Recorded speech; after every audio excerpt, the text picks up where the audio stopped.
Lunch, and we're back ready for some discussion. So we want to start as we get to the next slide here. I think we should be on 39. Great, we'll move forward one more and start to talk about the IA role. So if you look at the box at the top, it indicates that at a high level, the IAs will be providing individualized technical assistance and implementation support to enrolled practices. And they serve as a first line of support to enrolled practices, and you'll be responding to and escalating practice issues as needed. And these would be both operational issues or concerns that come up, as well as clinical questions that need to be escalated to our clinical partners and experts who you met earlier today. You'll also be providing insight to the national program team on implementation challenges and successes, and providing feedback on what is and isn't working, very much like the precedent we've been setting today, helping us to optimize that process as we move forward and troubleshoot and just improve how we're delivering and implementing the program. The next slide talks about IA responsibilities, and these will include direct support to the practice, which is the top box, as well as additional activities, which are included in the lower box. So as we start talking about direct practice support, in terms of that, IAs will help to onboard practices to the program and then provide ongoing assistance to practices throughout the 18 months via regularly monthly check-ins. You'll be providing data collection support, promoting educational content, and helping to troubleshoot issues. This might be with the website, it might be implementation, it's a variety of topics there. In addition, looking at the bottom section, IAs are asked to attend the educational webinars and the office hours to keep up to date on what's being taught, to engage in monthly reporting via Smartsheet, and we'll be talking about that a little bit later, and supporting inquiry and resolution of various data issues as they arise. We'll also ask you to participate in biweekly calls with the national program team. Next slide. This talks about the approach that we want to use to be flexible in accommodating the different practice types and the preferences. In general, as we mentioned here, the IA role may vary based on practice preferences, such as preferred meeting cadence, their communication methods, their level of engagement. And as we've mentioned earlier, there may be differences in how the virtual-only organizations wish to engage. There's a couple different models that could take. Some of them have kind of subgroups within them, or they may have a central point of contact versus the individual clinician participants, but there's some variance in the way that these are structured. So while today's training outlines the IA roles and responsibilities, we want to highlight that IAs should be really flexible in their approach to meeting the specific practice preferences and their needs. Prior CUS programs have not worked with virtual-only providers, and so we expect there to be some differences, and we'll be learning with you as we go. During the onboarding, IAs should meet with the points of contact that will be listed on the application, the materials we provide to you, and discuss how the practice or organization would prefer to structure their engagement with you as an IA.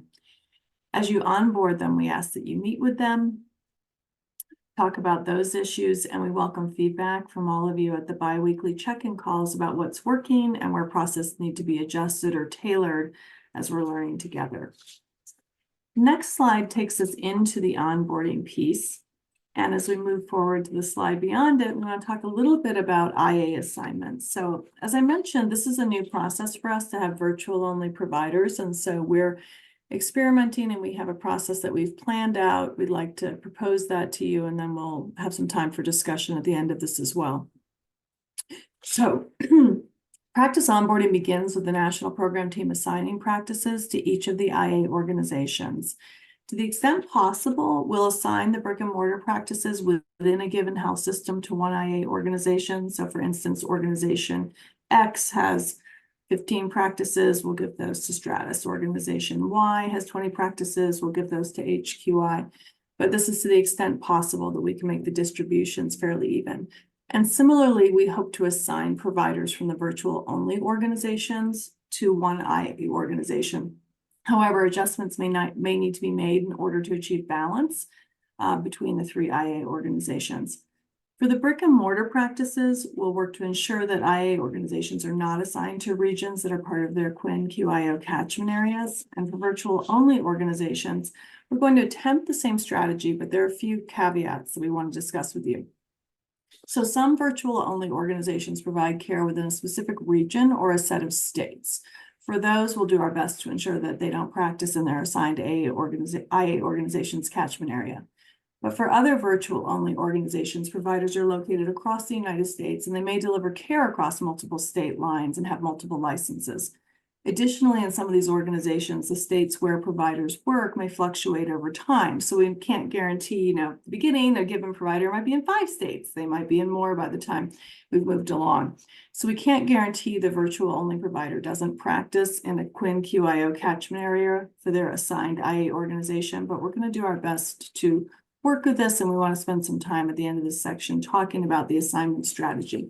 And I'll mention that what we're going to do is send you some assignments shortly next week. We'll be talking about that in a later section and then asking for your feedback and thoughts on those. Next slide. This slide talks about the general onboarding process, and there are 4 steps to it. First, the National Project Team will send out each IA organization a list of preliminary assigned practices to confirm there aren't conflicts of interest with those assignments. And then the IAs will receive the name of the practice, its HHS region, and the state. Then the NPT will send the IAs their list of assigned practices, including the practice context and application materials. We'll also send a script that helps to guide the welcome call that you'll all have for your assigned practices. For the 3rd step, you'll schedule a welcome call with each of your assigned practices, and those calls will allow you to introduce yourself to the assigned practice, explain your role, gather more information about them or their team, and answer any questions. These calls should ideally be scheduled within 2 weeks if possible, and will be about 45 to 60 minutes in duration. It's really important to have the welcome calls as soon as possible, and we'll set up practice team members with website portal accounts following your welcome call. And then finally, you'll report some key findings from the welcome calls to the national program team using Smartsheet so we can understand and get some continuous feedback in real time. As part of the onboarding for practices, there will also be an onboarding webinar hosted by the national program team, and there are a couple of those scheduled for June 6th and June 12th already, and we'll be talking about that later as well and in a subsequent follow-up email. The next slide takes us into the welcome call discussion points. Maybe this slide will move forward in a moment. There we go. So these are the main discussion points, and we've hit these at a high level already, but it provides some additional detail about making sure you introduce yourself and your role, give a program overview and discuss the expectations, provide practice information and motivation for joining the group. You want to understand what their motivation was, why they're doing it. We know that there are a variety of motivating factors for these folks. Some are explicitly integrating this into quality improvement efforts and are going to count that for their work in antibiotic stewardship. Others, as specific clinicians, have an interest. So there's a variety of reasons that organizations and individuals have joined this. It'll be important for you to know in terms of keeping them engaged. You'll understand the practice or organization's preferred way to engage with the IA, and then start preparing for the program start. Give an overview of the data collection process, and then talk about some of the next steps, the upcoming webinars, the data submission dates, scheduling the recurring monthly meetings with the practices, and alerting the practice teams that they'll be getting some portal login information they need to follow up on, assuring the right people have that information. The next slide talks about the process for late registrants, and we've talked about this a little bit already in an earlier section today. And as I mentioned, we're working with AHRQ to determine whether the recruitment deadline is going to be extended. But regardless, as I mentioned, sites with active applications as of today will be allowed to proceed to the LOC stage and enroll. Thus, we anticipate some folks coming in after June 1. So you'll go through a similar process of setting up a welcome call with each registrant. They'll need to watch recordings of past webinars on the website to catch up. You had some great suggestions earlier about how to do that and how to help them think about the timeline and how to catch up to others. This follows the historical precedent of other CUSP cohorts where we've provided folks a couple-month window to be able to catch up. The next slide takes us into talking about ongoing support, and there's a couple components of ongoing support. So the IAs should meet with each of their assigned practices monthly to check in, and during these meeting topics, you'll be discussing the items that are in these 6 blocks or tiles that you see in the slide here, which include the practice's progress, implementing what's being learned in the program, barriers and successes, data collection issues, the educational content and resources that have been released that month, and anything else that's of interest to the practice. So topics that they're bringing up, challenges they're having. And please note that this is general guidance on the topics to cover. IAs should adapt this approach as needed for each of their assigned practices based on their specific structure and needs and the ways that you're working together. The next slide talks about additional ongoing support to practices. So IAs will also be assisting in troubleshooting implementation barriers of practices, answering practice questions or forwarding those questions to the help desk so we can help you answer them, and assisting practices with data submission as needed and resolving data issues and inquiries. We have a reminder here in the next slide too that the practices are different. So this training involves general guidance in IA roles and responsibilities, but IAs should be sure to be flexible to accommodate the structure and preferences of different practices, including the virtual only organizations. And as I mentioned, we'll all be learning together what some of those nuances are, and we'll have opportunities in your bi-monthly calls with us to discuss that and to learn from one another and to optimize our approaches. Should issues or questions arise as you're onboarding the practices, please raise them with the national program team because we want to know what you're learning, the approaches that you're employing.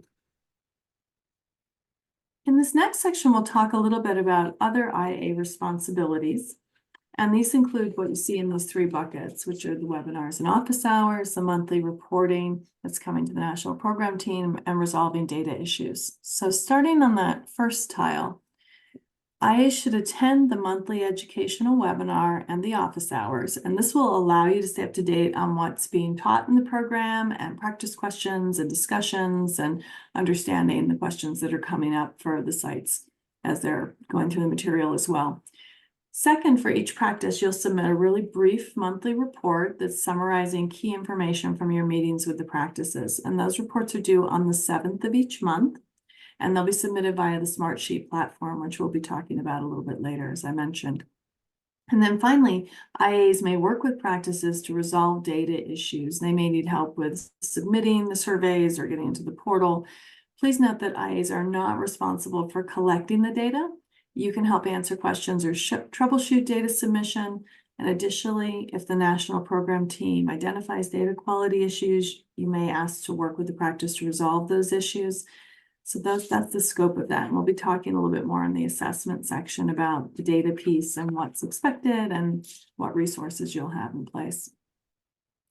The next section talks about your communication with us. We've been talking a lot about communication with the sites, but we'd like to maintain close communication with you throughout the program duration. And we ask that you reach out with any questions.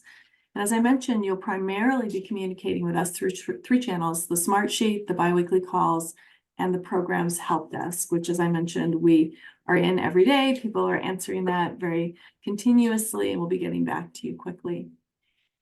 Smartsheet is the first thing I'd like to chat about, and you probably have a question. Some of you haven't been involved in this before. What is Smartsheet? So Smartsheet is a collaborative online workspace. It's password protected, so it's a platform. And each IA will be invited to join the Smartsheet workspace. You'll create a username and a password. And Smartsheet will house the IA assignments, the practice contact information, the shared IA resources, data correction reports, data submission reports, the monthly practice reports, and the quarterly benchmarking reports. The next slide gives you a screenshot of what it looks like. So you can have an idea of what the platform looks like and how you might navigate in it. And there'll be some more opportunities to work with this as we get going. The next slide talks about monthly report items. So as I mentioned previously, IAs will be asked to submit a report for each of their assigned practices after the welcome call and for each month throughout the program. As you can see here, the welcome report items on the left include the high-level points of contact for the monthly check-ins, the data collection, what you've learned about preferences for IA engagement, the website portal account setup process, data collection questions that are coming up.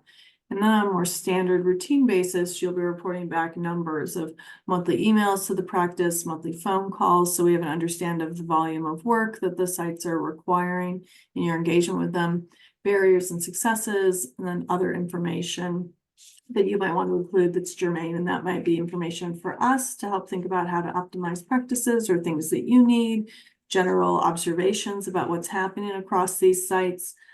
So we welcome all of that in the monthly reports. And then we also will have the opportunity to chat with you in the biweekly IA calls, which is on the next slide.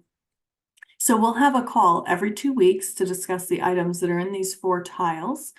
Program announcements and updates. If you look to the upper right, data collection and submission updates. We'll be talking about challenges and feedback, things that you're working with, both concerns and also strategies you're using that are effective for keeping folks engaged, and suggestions you have for the program. And then in terms of practice challenges at their level, what are implementation barriers and solutions? What's the level of engagement look like? What factors are leading to their engagement? What are they really interested in? What kind of feedback are we getting from them? So that we can keep a pulse on what's happening. So, because you're the mainline connection to the practices. And we really want these meetings to be collaborative and a time where we can work together to solve any issues that come up. So we'll be having your monthly reports, and then we'll have this opportunity to touch base every 2 weeks as well.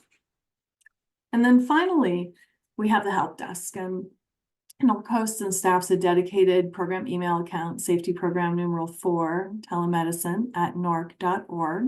And we're available to answer your questions about a whole host of topics that are listed here. And IAs can also share any questions from the practices with the help desk, and we monitor that. We follow up with the program partners to answer questions. As I mentioned earlier, we will very often directly address the operational questions, and if there are clinical questions that need to go to our partners at Johns Hopkins University, we'll forward to them and get answers. And the help desk can forward responses to the IAs as well. So if you have a question or receive a question from a practice that you can't answer, email the help desk and we'll get back to you as soon as possible. So I know I've gone through that material fairly quickly, but we've got a set of questions that we wanted to pose to you. So I'll give you a moment to read through these in their entirety, and then we'll start to take a look at those. And if you have some other questions that came out of the presentation, why don't you take a moment to jot them down? So just give everyone about 2 minutes.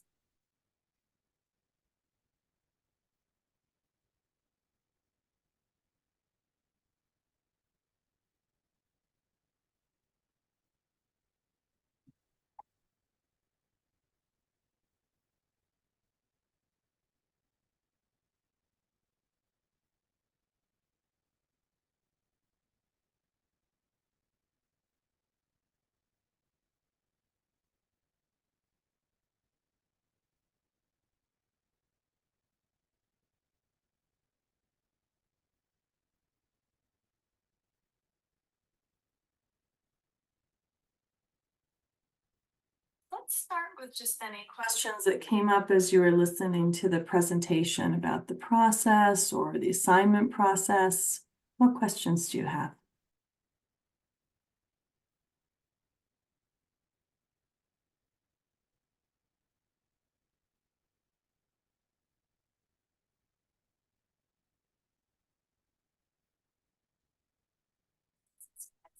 Ellie, go ahead. I have a question about confidentiality. So I'm thinking about emailing, if we're emailing a question or something, and I always think we would never put in an email any information that explicitly identifies a provider, practitioner, or patient. But do you have any other guidance around that? Like, is there, I just don't want to violate any confidentiality requirements using email when working with these prescribers or clinics. Priscilla, what's been our norm in the past for handling this and guidance to the IAs? Yeah. So, Kelly, it's a good question. So a couple of things. I mean, you will clearly know, who are the sites that you are working with.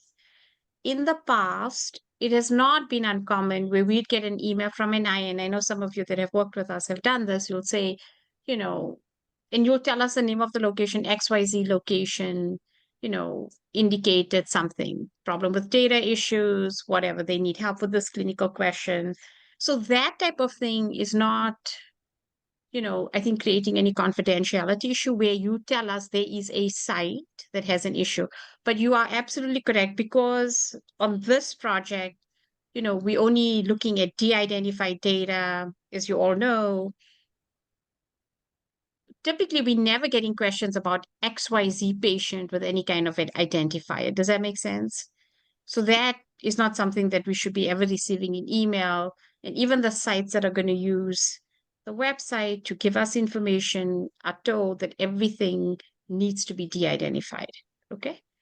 Am I answering your question, or do you still have some follow-up on that? I think so. I just wanted to make sure that I knew if there were anything that we were not to put in an email, but Yeah, no, it's a good question. These are good, important, practical questions.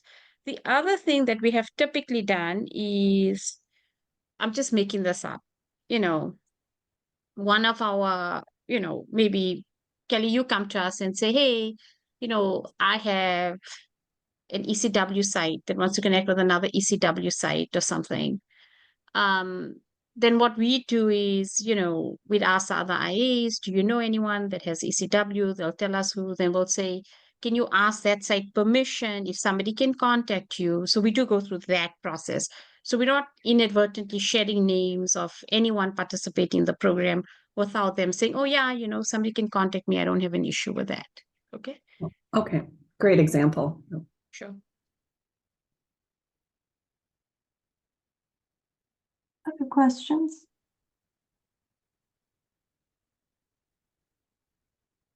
Clarifying questions?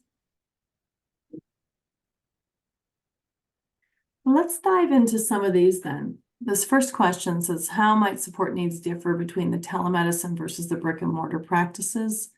And as a follow-up, what approaches would accommodate the different needs? So as you're thinking about these different structures that we have with the virtual only groups who may have less internal connection, they may be providers working more independently versus a brick and mortar practice, what do you think could be different in their support needs?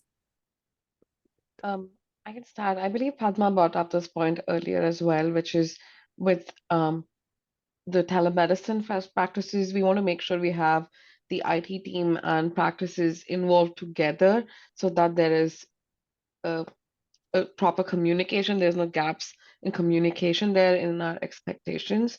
And that's, I think, the biggest one with telemedicine, because we're not sure how connected they are in terms of their understanding of the project. So I think that's just one big thing, which is make sure they have more people involved for all the meetings. Yeah. Mm-hmm. This is Padma. They Mhm. both might have different technology infrastructure, so the technical assistance might be different. If you're like, for instance, telling teledoc physicians, I'm not sure whether the EHR is hosted by teledoc and they're accessing it. They might not be able to do the data submission without teledoc going, in the back end and giving you those reports. So I think I'm not sure, but I can anticipate that might be an issue. It may not be an issue, but the technical support might be a little different. Go ahead. Yeah. I'm just hoping, I just want you to help me understand because I haven't worked in this space before. So if you're saying that there are some of these practices or whatever that are not brick and mortar, so that means they're entirely virtual. Mm-hmm. Get that. So then, but are they still part of like they work for a group? That's okay. So we're going to be talking to like one provider. And I don't really, I'm just trying to visualize this because You're trying to understand the structure and the options of how they're laid out. So I'll start with this, and Priscilla may want to elaborate a bit as well. So what we've learned, and there's a lot of variation, Christy. So some of these organizations have come to us. We've had, to Padma's point, some fairly detailed conversations about what's required and the data, and they already know the point person, and there's a point person in the organization who's the contact for the staff that they have signed up. So that's a model. They can be organized that way. Some organizations could be signing up individual providers, and they'll organize in a looser way. And folks can be employees, they can be contractors. I'm not going to speak to the distribution of what we have right now because we're not at the final point in the recruitment, but there will be some variation in that. And Priscilla, I know you might want to put a finer point on a few of those components. Yeah. Um, so yeah, so Christy, in I'm just going to separate this. Like I think the brick and mortar world we know, right? There's some brick and mortar. Now they went to telemedicine, so they part in person, part virtual. So that part's clear. In the virtual world, like let's just say virtual only, I think there's a few different types. So just picking up on Kali's theme of like just, there's a lot of, I would say, heterogeneity in what we're seeing.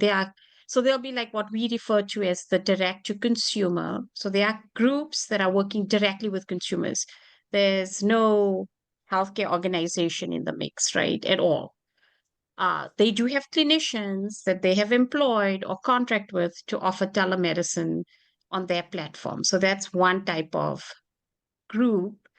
In that instance, I think in all likelihood, you will be working with, you know, um, like someone that's either some kind of medical director under whom several other clinicians are working.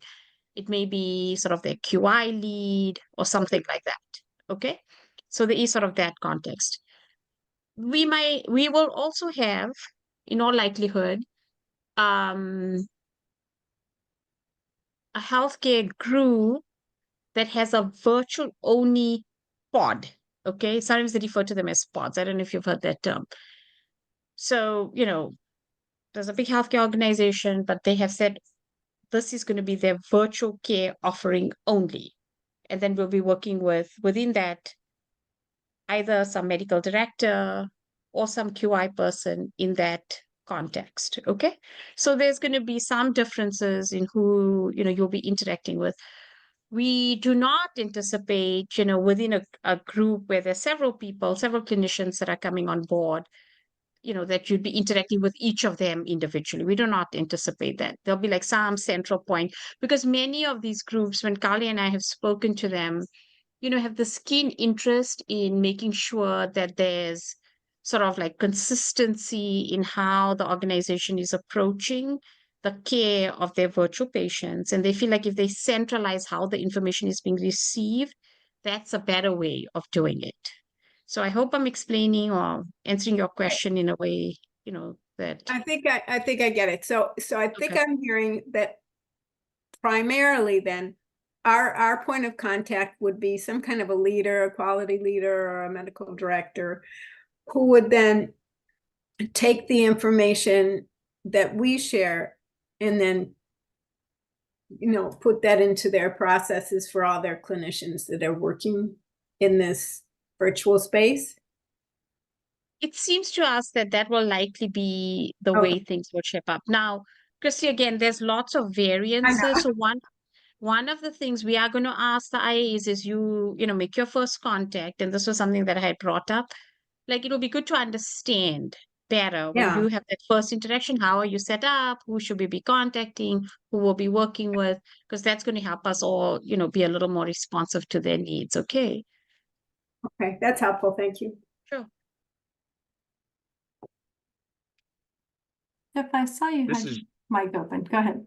Yeah, I was that made me have a thought in past in the MRSA project. Sometimes the groups wouldn't know who signed them up, and we'd have to explain to them what we were and who signed them up and why they're part of the program. With the scenarios being different, I think it's going to be important for us to know beforehand or the best we can that these groups may all be different, because you don't want to pull a bunch of people into the project that aren't supposed to be a part of the project just because your point of contact wasn't sure. And so it's going to be important for us and the groups to get on the same page pretty quickly, Yeah. and not make a bigger project, if that makes sense.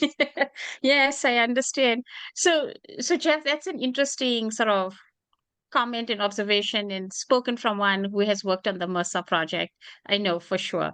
Is in like I'm just using the long-term care example on MRSA, right? Like we had large nursing home chains that signed up everyone, and some of Hmm. them were willing and some of them were less willing, but they all had to be at the table. Let's put it that way, okay? because they centrally, somebody said you have to be part of this. For this particular program, again, Kali and I have had so many conversations with, health systems, leadership there that are interested, companies, direct-to-consumer companies that are interested in signing up people. And I guess what I would say is generally the model has been an opt-in model for the clinicians. There hasn't been like this sort of directive, oh, we're doing this, everyone come. Because what we've encouraged everyone to do is, and this has been on the experience we've had on other CAST projects, is unless somebody's interested and willing and wanting to be part of this, it's hard to maintain engagement over time, right? Like, you can't force somebody to Absolutely. do this, right? So again, not to say that there may be a situation where you have your first call and somebody doesn't know, but I think there's less of a likelihood given, all of the work that we've done up to this point. So you're probably hearing a consistent theme. I really feel like on this particular cohort, one very unique thing is the groups that are engaging with us already have had a lot of priming around the project, topics, data, who they signing up, how this is going to work. Okay. I'll stop. I see. I don't know if there's Awesome. anybody That's else. exciting. Yeah. I hope Awesome. so. Thank you. Right. Jeff, to reassure you, a lot of that process of getting to the right person happened in our recruitment calls. So there was a bit of that. That I'm sure that's helpful too. Did someone else have a question?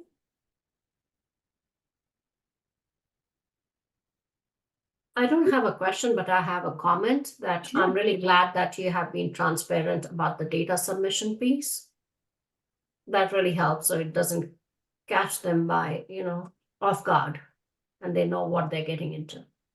So No, thanks we've for that. been very transparent. They've had templates, they've seen examples. We've had some fairly detailed conversations with many of these organizations about what's required, sometimes multiple conversations as they've gone back and forth to understand how they would extract that data and who needed to be involved and determining whether they could. We did have some organizations elect not to join after they took a careful look at that, but it's better to have them not join early than to come in and then drop out. So I think that's been helpful. It's been a higher touch recruitment process, but hopefully we'll find that it's been useful in some of these ways that people will be more prepared for what they need to be doing. Sure. Other comments, or Michelle? I mean, Kali, I think back to your point about, just sort of creating transparency and priming. I know we'll get to this, but I feel like the team like Heather and Roy and the team at Hopkins have been thinking very carefully, at least on this particular project, to keep our data asks to, a minimum. I think even more simple, and Roy's nodding, so Roy will keep us honest, even simpler than we did with a prior antibiotic stewardship project, which, was pre-COVID and I think a very different landscape. We also recognize that, some of these telemedicine groups that are working directly with the consumer, they don't have what we think of as a traditional electronic health record, right? So they just set up a little differently as well. So we've been very mindful of that in, the asks that we are making around, data and things like that. Okay. So just something else to add to the mix. I'll also say that in general, in the recruitment process, we have had many conversations with the virtual only, both the direct to consumer and the virtual only organizations. We have had some with the brick and mortars, but of those that have just signed up on their own without talking to us, most of those are brick and mortar. They're the more classic ones. So we think that there's been quite a bit of vetting with the virtual only organizations. We've had, as I mentioned, sometimes 3-4 conversations, ongoing conversations over a series of months. So we're hoping that primes them.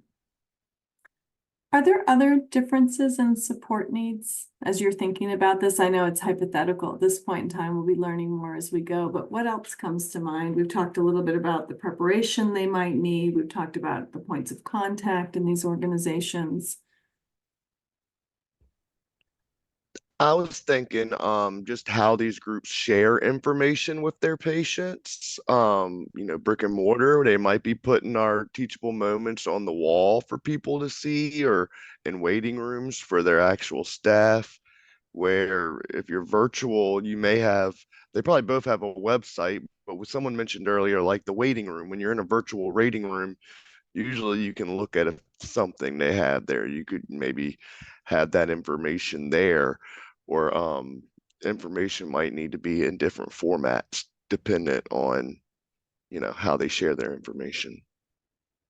That's a great point. And we know from some of the preliminary conversation with the virtual only organizations that they're pretty creative and often using multiple channels. They had the requirement of doing direct work with patients to be part of this program, but they also have a number of other asynchronous mechanisms that they're using. So I think it'll be interesting to learn more about what you see, Jeff, how they're sharing Absolutely. it, how they get creative about it, how they translate the materials. Absolutely. Other thoughts about areas or domains that you anticipate differences? Or things you might need to do to accommodate them?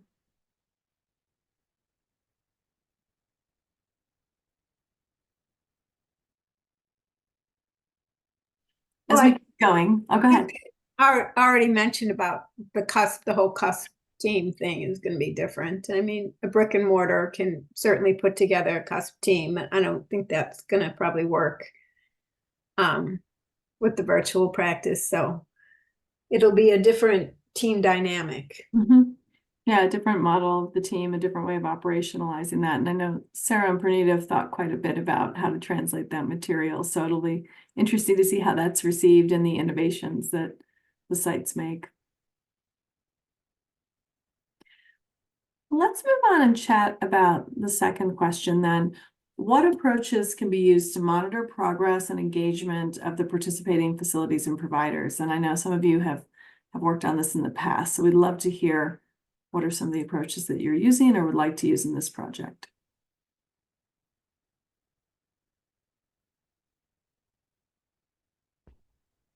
I can go first. ahead. At HQI, we use, did I cut someone off? No, you didn't. Okay, great.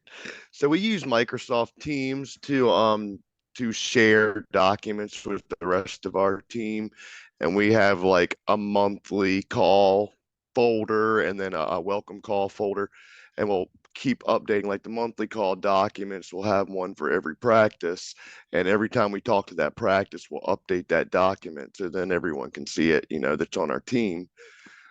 So that's kind of how we do just our information for our monthly calls.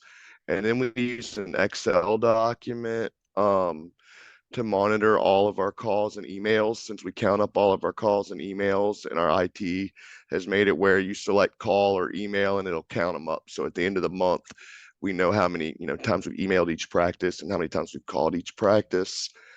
So that's how we keep up with those two things. Jeff, you said your IT counts them. Tell me more about that. You have an automated approach? So we have like, it's an Excel document, Mhm. and one column is each practice. So you click a drop down and select your Mhm. practice.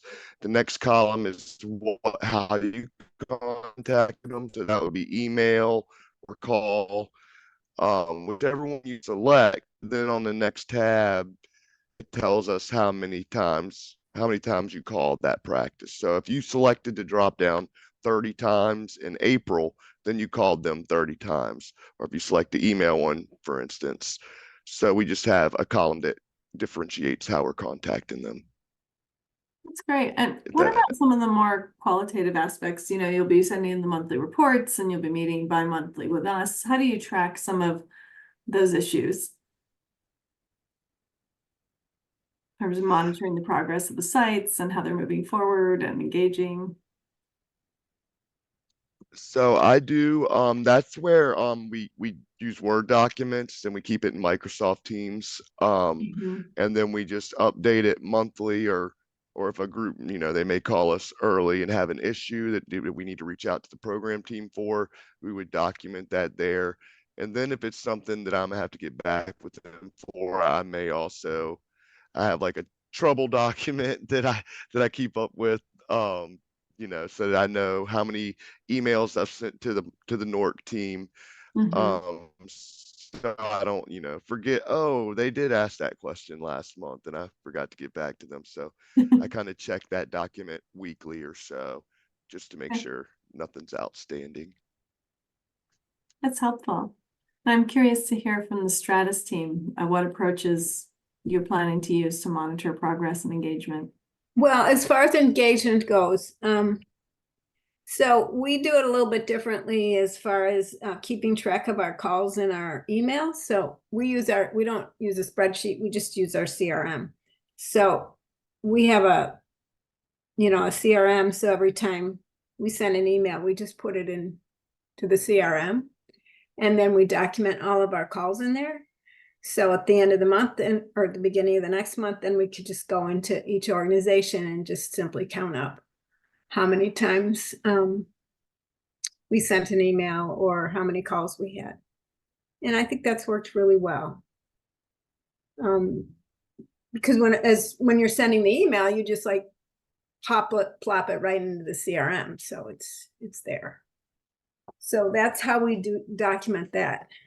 As far as monitoring progress,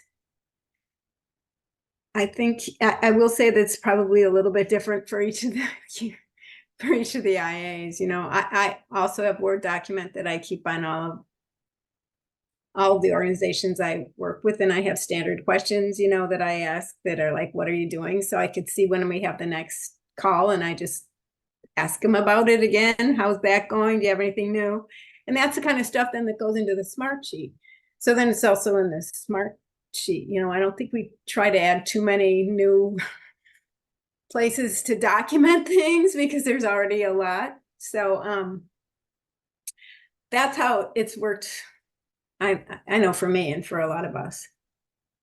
And it for other projects, not necessarily these AHRQ ones, but for monitoring progress, we do things like have them do a pre-assessment or a self-assessment, kind of where they're starting, that helps them identify what they most need to work on. And then you can kind of track that over time. Are they working on the areas that they identified as priority? Or we use things like maturity matrices. So I don't know if we'll be doing something like that or not for these, and looking at data, of course, to monitor progress. I was thinking you made me have another thought too. We all often ask questions, and Jeanette actually came up with this for our other group, is asking them what's been working and what's not been working to try to get them talking about things. And we would also, I don't know if there'll be a team checkup for this program, but I would do the team checkup tool with a bunch of the groups, and that, gets them answering questions. And if they're answering questions a certain way, you might ask why, or could you talk about that? I also often asked feedback on the webinars, if they're watching the webinars live, what they thought, and if there's anything they could implement into their group. Tell me more what you mean by team checkup. So there's a team checkup tool in the AHRQ MRSA program, and it asks things like what percentage of your team washes their hands, and what percentage of your team does different things like wears PPE when they're supposed to, protective equipment. How many of your people at the long-term care facilities take a shower with a chair or need, and so they answer those by a percentage. So if they had a low percentage of washing hands, then it's, then we may want to look at putting in some kind of improvement activity for washing hands, and see what's going on there. Yeah, I mean, the TCT was very kind of customized for the MRSA project, So in this case, I don't think we have that. But that was a very tailor-made kind of, I think it was a biweekly check-in instrument just to make sure they're doing what they're supposed to be doing. But I'm not sure that that's going to apply here. And that makes sense. But once we get into the program, whatever tools we are using, I think we'll be able to look at that then and see. Yeah. This is Pat. Sorry, go ahead. Padma, go ahead. Okay, for HSAG, we would have weekly meeting, just a quick huddle between the whole team member. We would use the smart sheet. We had assigned, created one column with the names of the IAs who were assigned to those practices, do a quick, what's going on, discuss the barriers and any solutions. If the IA didn't have, the others could chip in and say that's what they did with another practice. So a lot of learning. And let me see what. And we also kept folders on each side and then had a copy of the smart sheet to track our numbers of emails and phone calls. That's what we did. And at a glance, we could just see how many calls were made, how many emails were made, what issues they were having. We had one column discussing, what issues are there, how are they advancing, things like that. And that helped us monitor the progress and engagement of the facilities. Out of curiosity, do you track the calls that you're making that you're not getting responses to, and noting that as well as the ones where you're getting people and being able to interact? But we would know if it was a bilateral. Una, I would like to ask you to jump in and just tell, did we track unresponsive emails or phone calls? I think it was only when they responded. Otherwise, they would report during the meeting. We tracked. Yes. It said Una responded to me that left. If we left a voicemail, we counted it as a call. Okay. That's helpful to understand, because I know you're thinking about engagement. I've heard several of you mention, there are people that you have to reach out to multiple times before you get them, and some folks are a little easier to reach. Okay. Thank you. That's really helpful. Priscilla, I think you had a comment as well. You were waiting to share. I just want to pick up something that Jeff brought up.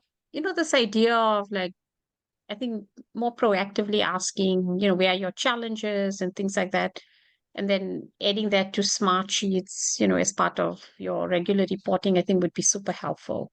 I think it gives us, a keen sense then across, everyone engaging with the different, I guess in this case, brick and mortar, as well as direct to consumer sites, what type of issues, might be unique to each setting or something of that sort.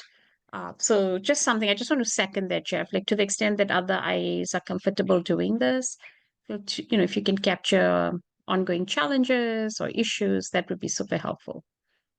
And then we can discuss that in these bi-weekly IA calls and things like that as well. Thanks. Let's talk now a little bit about the third bullet in here, which gets us thinking back to past quality improvement initiatives and thinking about what methods were successful in keeping the sites or individual providers engaged, what kept them coming to the table. Love to hear from each of your groups. Maybe we'll start with HQI. We talked about it a little earlier, but I think the biggest thing is knowing why the site is signed up. If they're, trying to meet quality improvement initiatives, know what those are, and try to focus on helping them meet that. So some groups, they might be signed in because of leadership. I'm sorry, I got a message. And so if you know that, you just got to focus on what motivates them. I know I'm trying to think of specifics, but and another strategy that I use in the little amount of time that I spent at the Mercer project was basically making sure that if they had a question, I would immediately jump on it, try to resolve it as quickly as possible, so that so that we could become indispensable to them. Like if they had run into issues, that they are assured that we'll be able to look for those solutions. Lucky, for us, your team is fantastic and we're very responsive to our questions. So that really reinforced that strategy. And it kept the clients pretty, or the participants engaged and happy. That's a great suggestion. That's absolutely right, Jeanette. Yeah. you show someone you can help them, even if it's not specifically about our program, you'll have them forever. Get that good rapport. Catherine, did you have anything else to add for HQI? I think Jeff and Jeanette covered it. Okay, super. Well, let's go to HSAG. See your thoughts on this. So what methods were successful in keeping sites or individual providers engaged? I worked on the antibiotic stewardship program just for the ambulatory sites, so I can discuss those with you. Being responsive to their questions is really important. Having an agenda and sending it ahead of the meeting here was very helpful, so they know either they come prepared or they know what will be discussed, so the time is used wisely. And even if they don't have any agenda item, we should come prepared to just give them something useful. I mean, we should be respectful of the time and, not just shoot the breeze. And also we send it a reminder the day before the meeting that the meeting is scheduled. So confirming it, that was important. So you're not just waiting in your Zoom meeting and expecting them to come up. Those we did to keep them engaged. And like I think Jeanette said, being responsive to their request is very important in keeping them engaged. Great, that's really helpful. Madhu, did you have anything else to add? No, I think Padma summed it up perfectly. Let's hear from the Stratus team then. Well, a lot of the same things everyone had said is similar to what we found. I think that I always like to have like monthly calls with them. Even, I always push for that instead of emails if possible, because just seeing that, we do it on Zoom and just seeing them, and it makes a difference. I have a relationship with a lot of these folks over time that I'm going to miss, when it's over. But I always come super prepared, similar to what the others say. So they know I always do that. I have a very like a standing agenda. We always talk the same things. We always do the same kind of thing. They know what to expect. And it's short because I know they're super busy. So I can usually get all the information I need, and they can get their questions answered sometimes in 10 or 15 minutes. So because of that, I think they're more likely to like show up, because they know it's just like a quick check-in. How are things going? What's happening?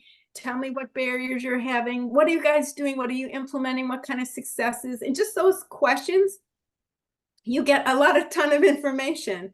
And okay, this is the data that's new. Do we need to keep something open more? All this and that. You could do that pretty quickly if you have it all like I prepare ahead of time. I figure out, okay, I'm going to be talking to this home or this organization.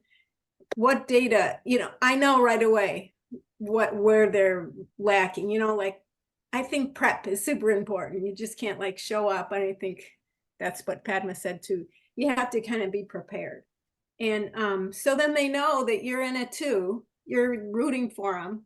So I would say that's probably what I found to be most successful. That's really helpful. And Kelly, did you have anything to add? Yeah, just a couple things. I like what everyone else has said, but kind of bigger picture, what keeps these folks engaged? And I think number one is offering valuable education and tools. They have to see the value in it, and has to be addressing some of their needs. So if they're seeing that, they'll often, stick with it. And then I think anything that we're asking them to do has to be easy for them to do, and we can't be putting up roadblocks or barriers. For example, with the data collection and other projects, not necessarily these, but I've seen folks get so bogged down in running into barriers with data collection and reporting that they just drop out. So I think we always have to be very attentive if they're saying something isn't working right or isn't easy. And then lastly, I think that we have to have a little bit of flexibility to kind of empathize with what they're going through. And if we have some flexibility, if they can't meet a deadline or something, just work through it. We can give you a couple more weeks, or I don't know if that's possible with these, but it sure helps to keep them engaged if it's possible. No, these are great suggestions. I've been noting what you've all been saying, and you've spoken to motivation, being able to clarify the value and what makes sure what we're giving is valuable, being indispensable, being responsive, making sure there are clear agendas ahead of time. Looks like there's some fairly good consensus I've seen in the chat about sending a confirmation email the day before to prevent no-shows. Having a monthly call versus an email helps with relationship building if that's something that a site is open to. And then to the extent we can, making things easy, streamlining them, and being flexible so that they can meet our expectations in the way that aligns with their abilities. Is there anything else that we haven't covered? Oh, I added it in the chat that we also use the data status report that we got from you all to discuss, if they had not submitted the data, what were the issues they were facing. Great, that's how we could help. Yeah. So let's shift now to talking about the fourth bullet. We've gone into this a little bit, but there may be specific strategies that you're using to minimize withdrawals for the program. These could be approaches that we're using and you're using as IAs. So maybe we'll start this time with Stratus and see what strategies you find to be effective to minimize withdrawals and attrition. All right, well, sometimes you can't stop it, but particularly I find like if some key leadership person leaves that maybe that person was the champion of the program or they were collecting the data, and then you'll hear like a week before, I'm leaving, we're not participating anymore, and you're like, and then it's very hard then to get anybody engaged because their person is like gone. So I mean, sometimes no matter what you do, it's just like, ugh. But if I get a little inkling, I think the thing is, you get them where they are, right? So if you're like, okay, I hear that you're struggling. How about we do that? You give them like options. How about we do this? How about you'll still have access to the website and all of our great stuff. And I hear you that you don't have time, whether it be the data collection or even watching the webinars. I'm like, maybe you can't watch the webinars, but maybe you could take, a little bit of time to like look at the slides or kind of get the idea. So I mean, you don't really have to quit. It's because but maybe later on you're going to be more interested and there'll be some kind of topic that really catches your attention and you want to do it. So why don't you just maybe take a break? We'll keep sending you reminders. I'll keep reaching out. And then if you want to re-engage, just let me know. So usually I don't want to say, I don't let them say I'm quitting, but sometimes they are going to, but usually it's just like, you just kind of keep stringing them along. Obviously you can't make them, submit the data and all of that, but hopefully they'll maybe find some value in it as things settle down. Or if a lot of times, like with the nursing homes, they'll lose their infection preventionist. Well, forget it. They're like, we're not doing this. I'm like, okay, well, just wait a minute. Let's look at this again when you get an infection preventionist. So every month they send a little email. Did you hire an infection? And then I actually had this happen once or twice. Yeah, we haven't. I'm like, oh, what's her name? I'll get her on board. And so then I could get them back in. I mean, they're kind of behind, but at least they're still involved. So in the program. These are really interesting, sort of keeping them engaged at a level they can engage until they're maybe to engage more, or that versus dropping out. What are some of the clues you sometimes have, Christy, that they're leaning towards withdrawals? It kind of dropping off?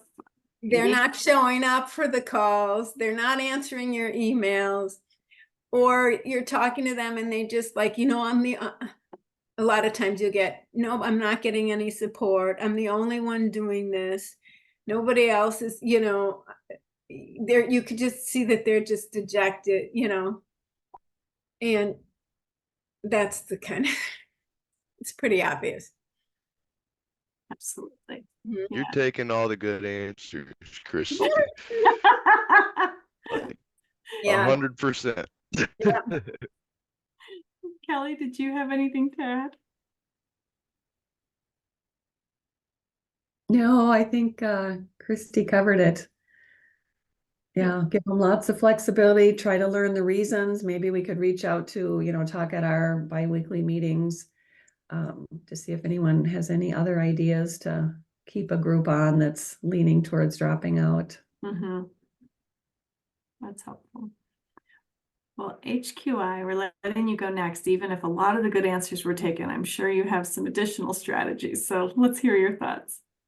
I definitely have some groups in that same boat in limbo. I have one just recently that lost their infection preventionist, and I've just been reaching out. Not too often because you don't want to push them away, but once a month, and it'll probably be once every 2 weeks next month to see if they have a new infection preventionist or anyone that just willing to talk to me and just like I said, keep an inkling of hope that they still can do the program. I definitely will meet them where they're at and just if we can just, like I said, just submit this one piece of data for now, and then we'll get caught up next month. I know that Christy's already covered that pretty well. I know it's even gotten to the point with some where the program teams reached out with a nice email, and that's worked, where they let them know that they can, do less or pause for a short time. I have had a practice that paused for a couple months and started back up. So that could work if in a real pinch. But just not letting them forget about you too, just reaching out and making sure they know you're there to help them. You're not pushing, you can help any way you can. I've actually submitted data for groups. They just email it to me, and that kept them going.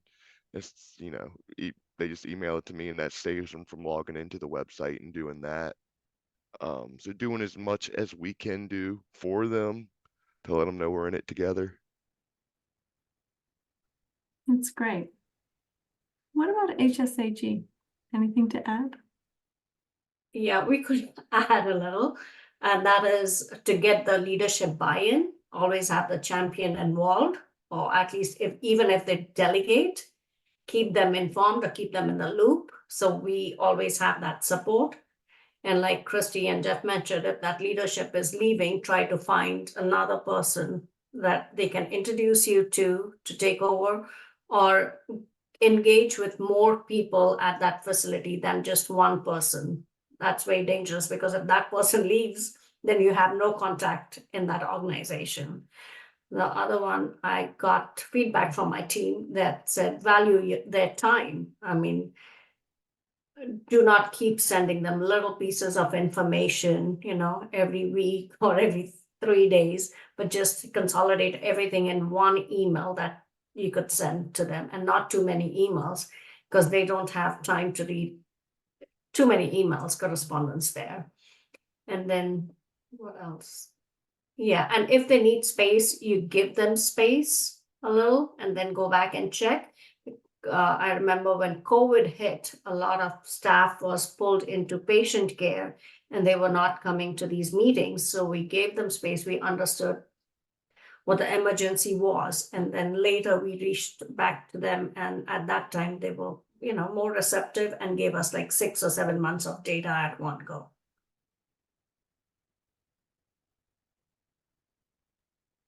See, Kelly is underscored in the chat here and said that they've had the medical director call the medical director of the organization to see if there's a higher level connection to help keep the project alive as well. So underscoring that strategy of engaging champions, or maybe engaging new champions if you're losing the ones that you have.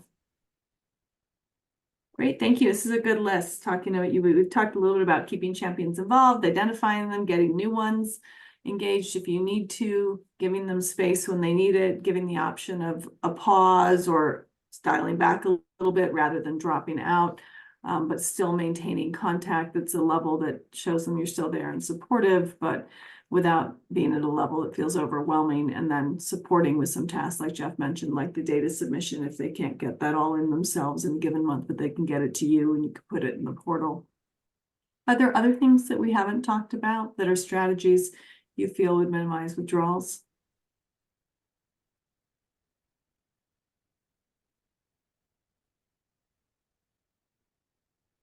Okay, let's move on to the last question then. For IAs involved in the prior CUSP projects, we're curious to understand how you use the information that you submitted in the monthly reports and what information is most useful to document in those reports.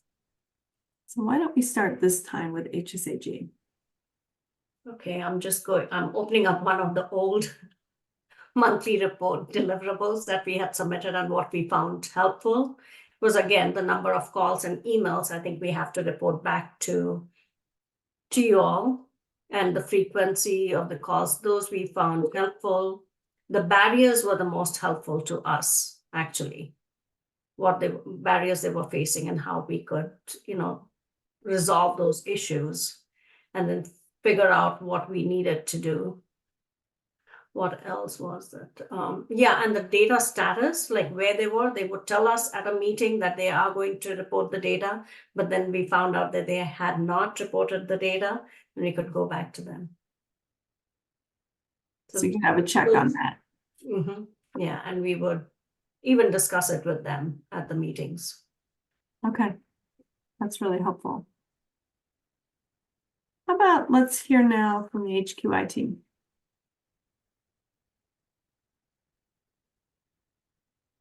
So, we definitely, of course, the phone calls and the emails, and then positive feedback. And if there's any negative feedback or room for improvement, we would take that information as well. If practices implemented anything into the practice, we all definitely wanted to take that information down. That way we know they're implementing things from the webinars that they're learning. I at least check every now and then to see if they're watching the webinars live or doing the recordings, just to see how engaged they are. And of course, there's some groups that only do recordings just because they can't catch the live ones. Anything like that, any issues are big because you can help them, get those resolved and keep them pushing forward so there's no barriers. I think that's most of it. So you thought that was the information that was most useful to be documenting in the reports? Yes. Okay, that's great. And finally, let's talk to Stratus.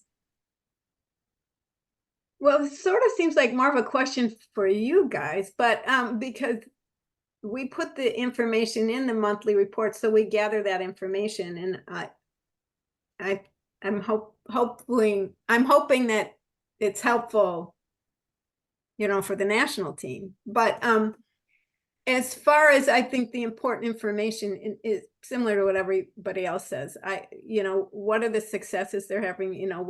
What's the good stuff that's happening? And what's getting in their way.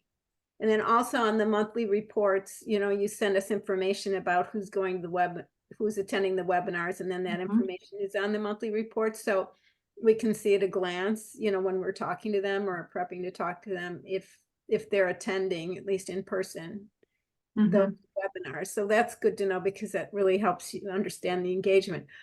Although I can say a ton, like a lot, like probably over half, don't go to the live events.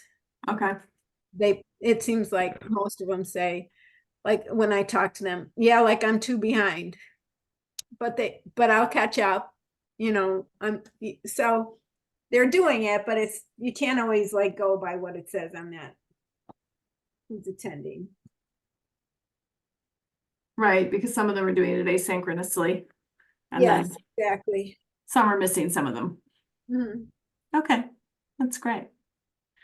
So I think we're wrapping up a lot of the topics here. Wanted to see if there are other questions that you had as we've been talking about some of the operational aspects and the role of the IAs. And I think we've gone through, a lot of the topics that we wanted to discuss. We were curious your thoughts about what might be different in the telemedicine versus brick and mortar practices. I think your questions really reflect the sort of questions we've had and the topics we've been discussing internally. Lots of great ideas here about how to monitor progress and engagement and get people to stay engaged in it. Are there other things that you're thinking about? And do you have any questions about the assignment process that's coming up?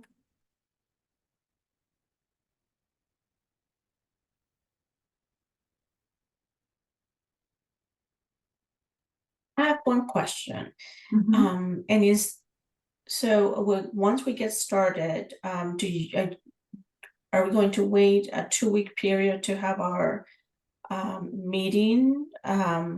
Or shall we meet like a week immediately after we begin so that we can immediately deal with any particular issues that may have come up during that first week? That would be my only concern. Yeah, Ashley, do you want to speak to that a little bit, to the cadence that we're planning? And we'll be sending some follow-up guidance on this too. Yeah, Jeanette, to answer your direct question there, as soon as you receive your assignments, our recommendation is to reach out as soon as possible. We want to try and schedule those welcome calls within 2 weeks of you receiving those initial assignments so that you can start setting up that relationship, start identifying who the contacts are, identify how you will engage with the practice or the larger organization, and really get the ball rolling there. Does that answer your question, Jeanette? Oh, I think you're on mute. My apologies about that. No, that's absolutely great information. So, but us as a team, we are going to be meeting every 2 weeks, possibly, right? So, if there any issue or any concerns or any general questions, I just reach out to the help team via email and then wait for the 2 weeks period for our regular meetings. Yeah, so we will, Okay. after this call, either Friday or after the holiday on Monday, so Tuesday, I will be sending a follow-up email. And it will, in that, I will ask you to help me identify a time for our first bi-weekly IA call. And then we'll be scheduling those calls out every 2 weeks through the entire duration of the program. Mhm. So you will have those bi-weekly IA calls for a direct virtual face-to-face opportunity to engage with us, the national program team, and also your peers of IAs. Between those calls, you can reach out to the help desk at any time if you have questions.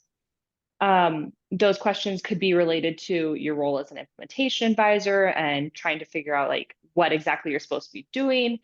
Or it could even be questions that the practices are already identifying and you need some assistance with there. So you'll have those bi-weekly IA calls, and then in between those, reaching out to the help desk. Is that helpful? Yes, thank you. Okay.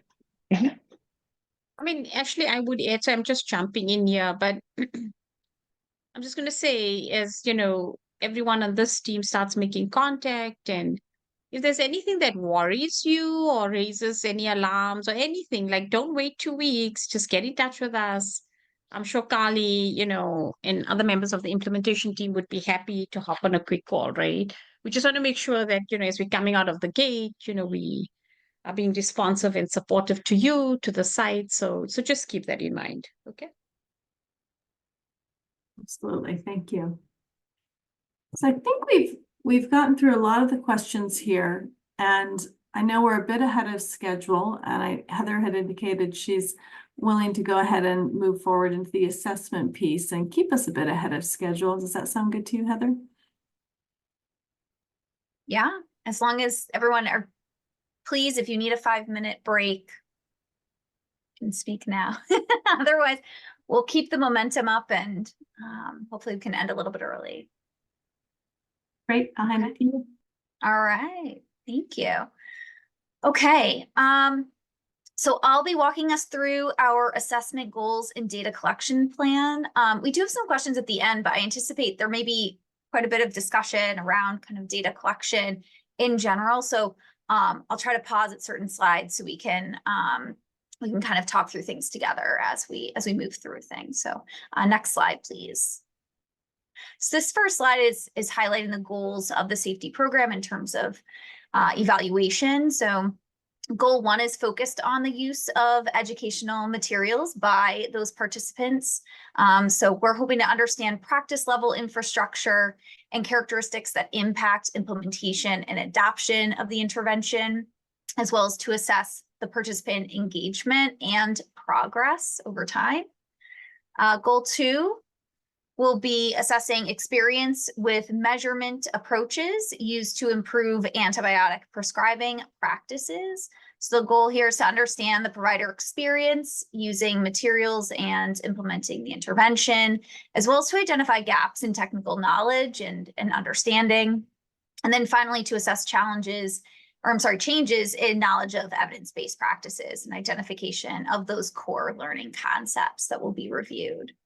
And then finally, we'll be assessing the impact of the intervention, where we'll be assessing the impact on participants' use of those evidence-based practices, as well as to identify changes in their infrastructure, adherence to protocols, and patient safety culture following implementation of the safety program. So these should be familiar to you, especially if you were involved in the CUSP for AS program previously. There is a bit more emphasis on the participant experience this time around. So you'll kind of see that sprinkled throughout the data collection tools as we progress through the slides. Next slide, please. So this slide takes you through the timeline for data collection, starting with baseline. So baseline, we kick off in just over a week, June 1 through the end of August. We've got a couple of baseline surveys, and then some of those will be administered again following the end of the safety program, starting in September of 2025, ending in November. And then you'll see in those yellow circles along the bottom, those are those quarterly submission due dates for the electronic health record data. So again, if you're familiar with the CUSP for AS program previously, that data is collected quarterly, but we ask for it to be organized monthly. I will note we have some flexibility this time around in terms of how we can receive the data. If it's going to be a big burden to organize it monthly, we've got some kind of backups where we can work with you and the site to make it a little bit easier. But this is kind of the schedule. I will note here that for baseline in particular, these dates are likely to be, the end date is likely to be extended. And that is because we do not have full federal approval for all of our data collection instruments at the moment.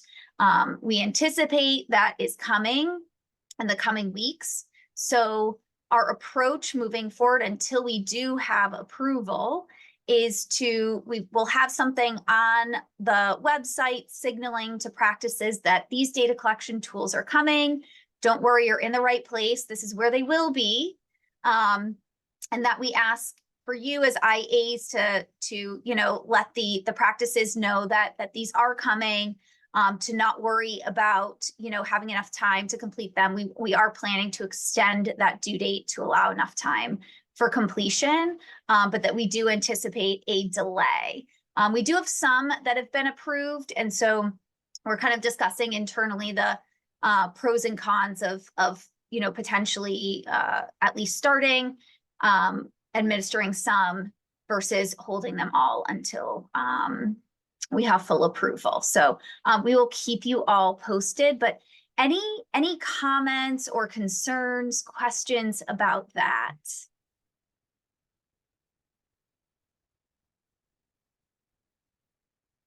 Okay.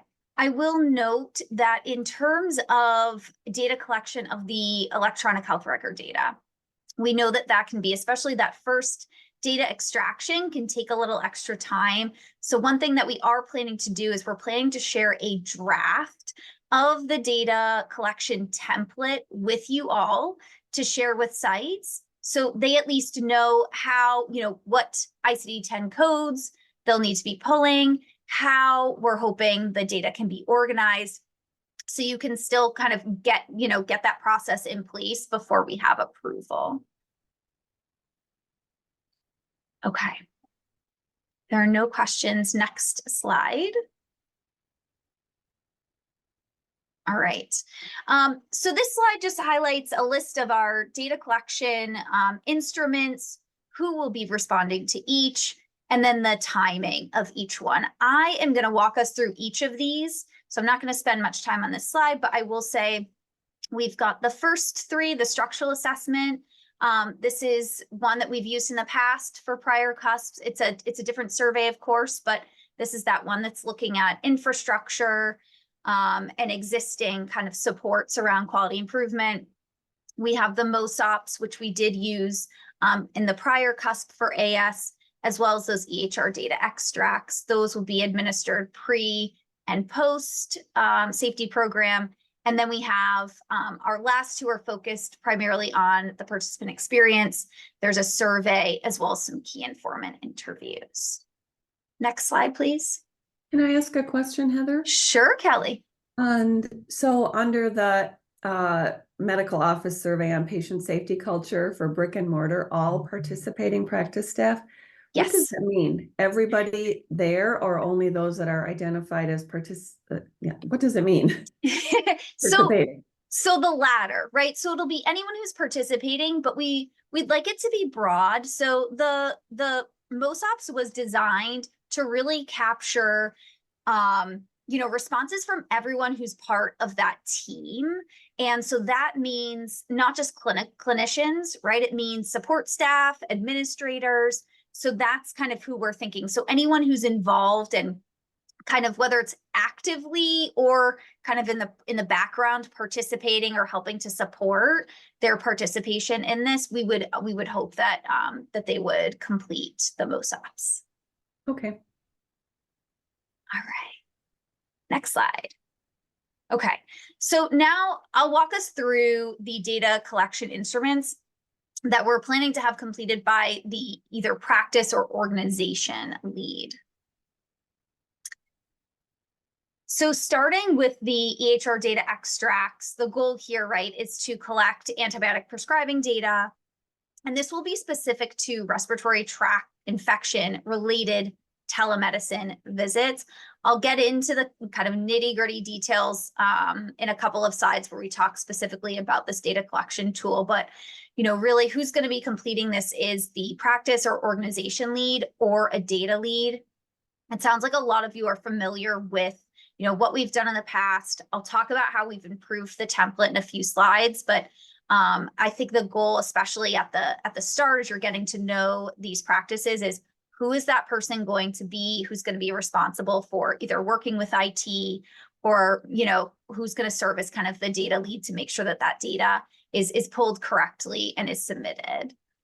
So again, that data we're asking for it to be organized monthly, but it only needs to be submitted on a quarterly basis.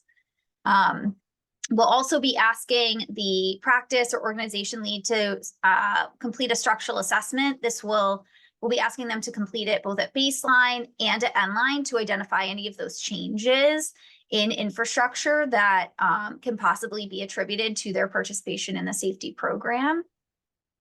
And then finally, you'll see the participant experience survey. This is to assess their experience participating in the intervention. And then we'll have some key informant interviews. This will only be a proportion of participating providers, approximately 40, I believe it's 20 practices, 40, staff total. And those will occur following the conclusion of the safety program. So the tools, just to kind of confirm, especially for those of you who are familiar with this process, everything's submitted through that data collection portal, through the website. And we've got a lot of great instructions and kind of even supplemental instructions to help both you and the practices make sure that data submission is kind of easy and seamless. Any questions here? So did you say the participant experience survey will be on a sample of the practices only, The- or all practices, but a sample of folks that are there? So the participant experience survey will be completed by all of the practice leads. The key informant interviews will be a subset of practices. Okay, okay. Yeah. All right, next slide. Okay, so let's talk about EHR data extracts, and I think this is probably a slide that most folks are interested in. The goal here is to evaluate the effectiveness of the program in terms of improving antibiotic use. And we've really got two measures we're interested in. The first is evaluating changes in antibiotic prescribing for those respiratory tract infection related telemedicine visits. This is kind of our overall kind of broader measure. And then we have one that's more specific, which will evaluate changes in antibiotic prescribing for antibiotic inappropriate RTI related telemedicine visits. So this will be a subset of that first measure. The AHR extraction of monthly data will begin at baseline. So that first data pull I mentioned, it will include not just that first quarter of data, but we're actually going to be requesting 3 months kind of even pre-safety program. So that'll be March, April, May, as well as June, July, August of this year. So it'll be at 6 months instead of the typical 3. The rest of them will just be the 3-month period. We're asking that data be entered into an Excel template by, again, that's going to be a practice or an organization lead or a data lead.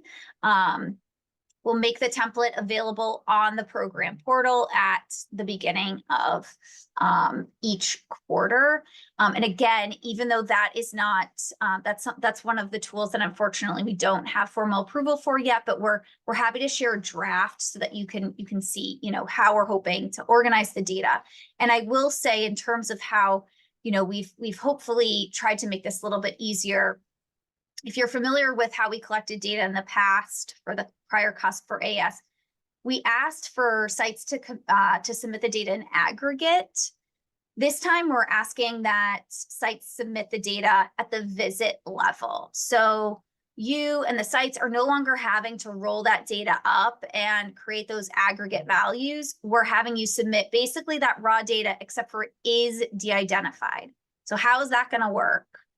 For each line, we're going to ask that there's just literally a visit number, 1, 2, 3, 4, 5, and so on. And then there's going to be a provider identifier. So we don't want to know who the providers are, but we do need to know how many providers are contributing to that data. And so one of the things that we're hoping you may be able to help with is getting practices to create some sort of provider identifier, whether it's just simply you've got 10 providers, everyone gets a number 1 through 10. Maybe it's something more sophisticated, but that identifier allows, practices to submit data for each of those providers, and it allows us to see exactly how many providers are contributing to that data. And then the rest is just ICD-10 codes. So we've got a column for each code. We're interested in primary, secondary, tertiary codes, as well as any antibiotics that are administered.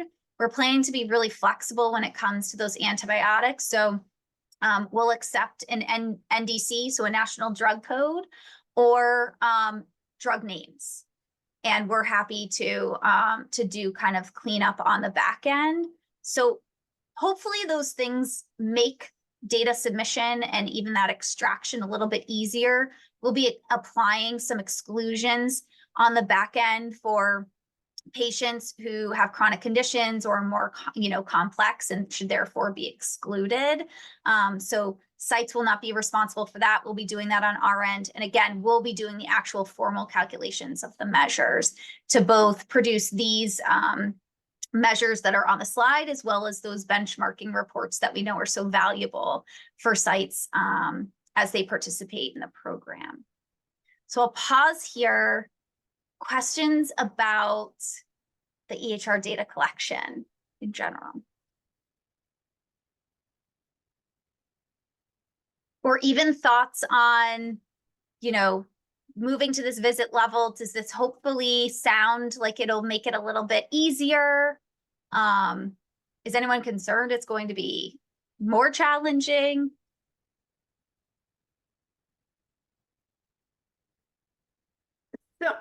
So it sounds like, did I hear you say they're going to be able to extract it out of the EHR at the patient level? Yep. And are we going to have like instructions on how to do that? Like code for how to extract it based on the specific EHR? Yeah. I know we always try to get that and it's hard. And it We like do. A lot of places struggle with this, so that's why I'm just. Yes. So it's such a good question. And so it's been interesting. I think quite a few folks, as we've been working through this presentation, have alluded to, you know, that we've really been doing a lot with the sites who have been interested to, in terms of talking with them about the data, feasibility of these data pulls. And we, especially for the kind of virtual first or telemedicine only practices that have enrolled, a lot of them have already kind of tested this out. And so I would say, Christy, I don't know if it's helpful, but I know I personally feel a little bit better knowing that a lot of these groups that maybe have more proprietary, you know, systems, they're not on a traditional Epic system, they've been able to kind of already work through the kinks and have kind of confirmed that, okay, we were able to pull the data, we're in, sign us up. So I'm hoping that it may be, some of these sites have already kind of thought that through in terms of having scripts.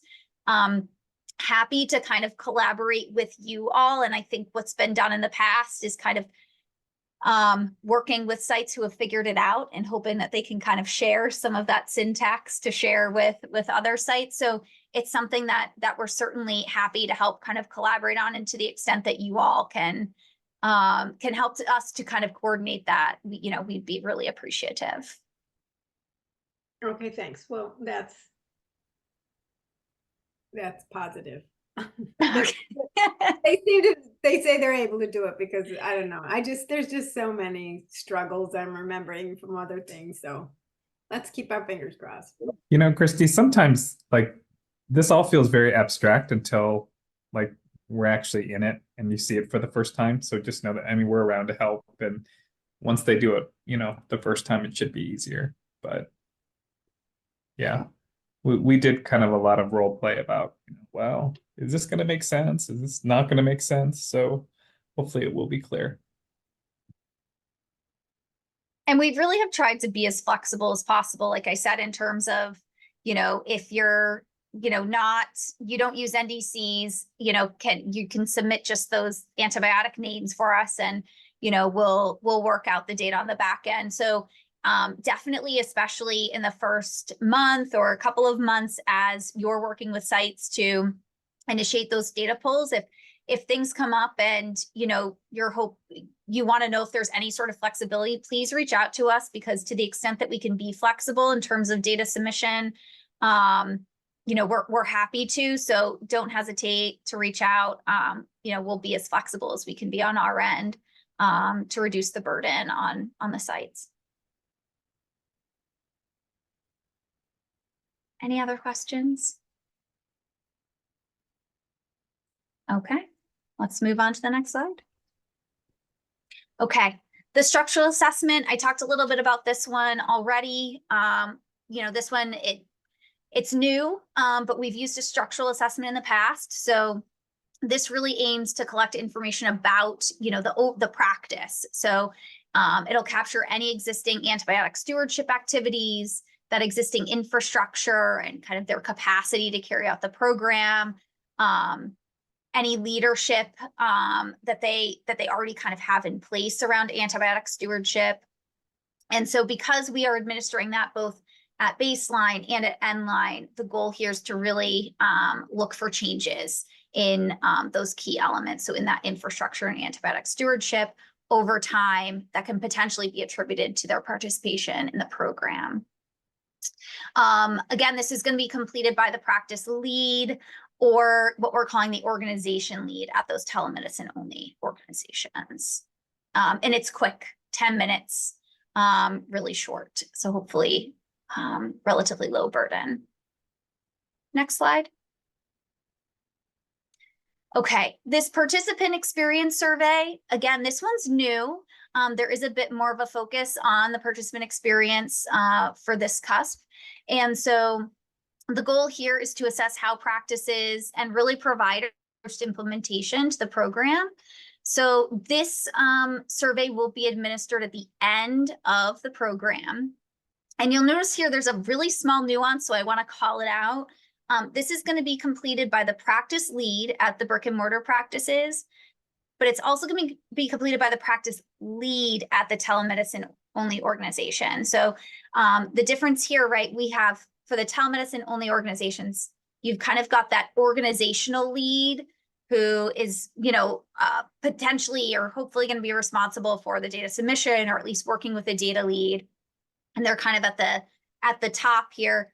The practice leads, right? That's those kind of sole providers that are working on their own relatively autonomously at these telemedicine only organizations. Our thought here was that, you know, their experience may be, you know, vastly different because they're working, you know, really, not to say in silos, right? But they're working pretty autonomously. So everyone will be completing this survey for the telemedicine only organization. So any questions about how we're kind of defining that, or any questions about this survey?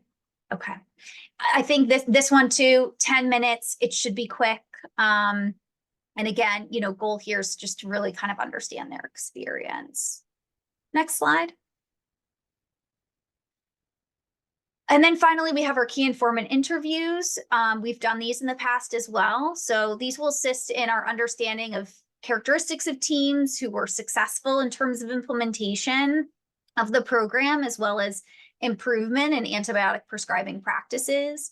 We'll also be looking to understand any barriers that they encountered along the way, as well as those factors that, you know, improved their antibiotic prescribing outcomes.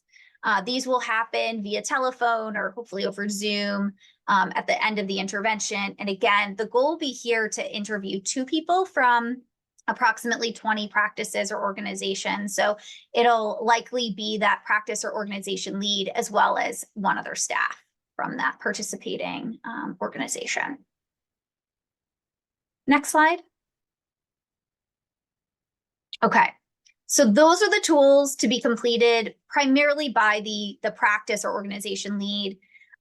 We'll now talk about the data collection instruments to be completed by those practice staff. So we have the MOSOPs. This is the one we talked about a few minutes ago. This is an AHRQ tool. It's been validated, and it really focuses on assessing patient safety culture within medical offices. So because this was designed to be administered within kind of a traditional medical office setting, it was determined that really this tool is not going to be appropriate for these virtual, you know, first or telemedicine only organizations. Simply, as we've talked about today, right, the structure and even in terms of that kind of team looks very different.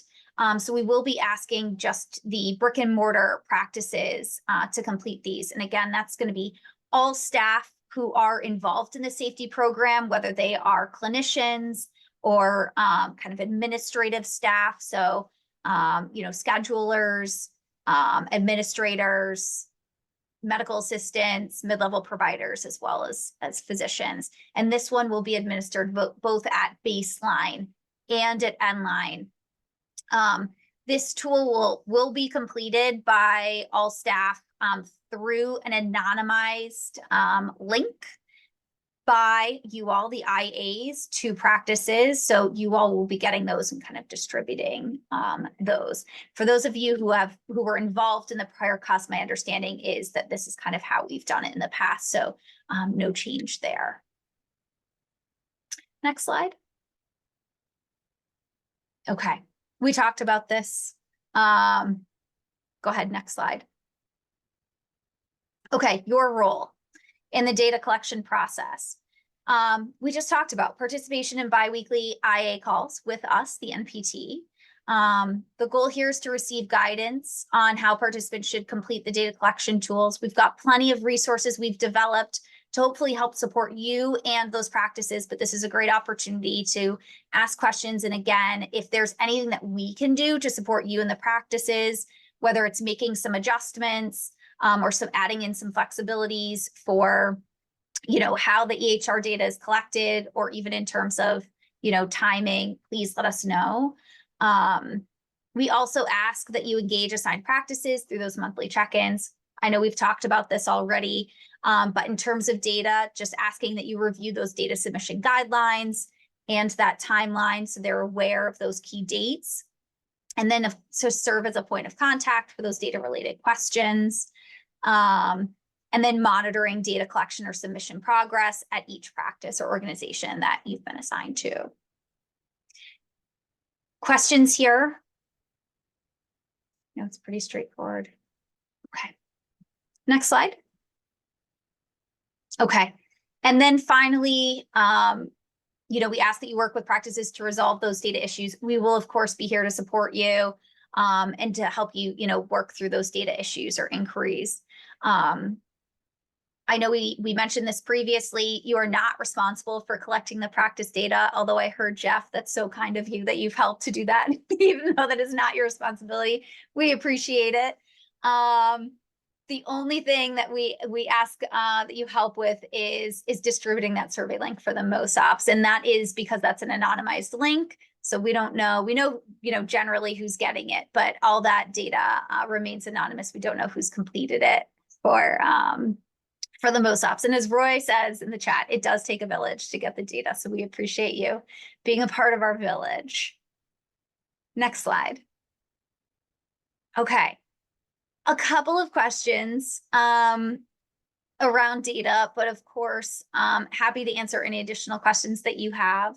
The two that we are posing to you are, what are effective approaches to ensuring the completion and timeliness of data submission?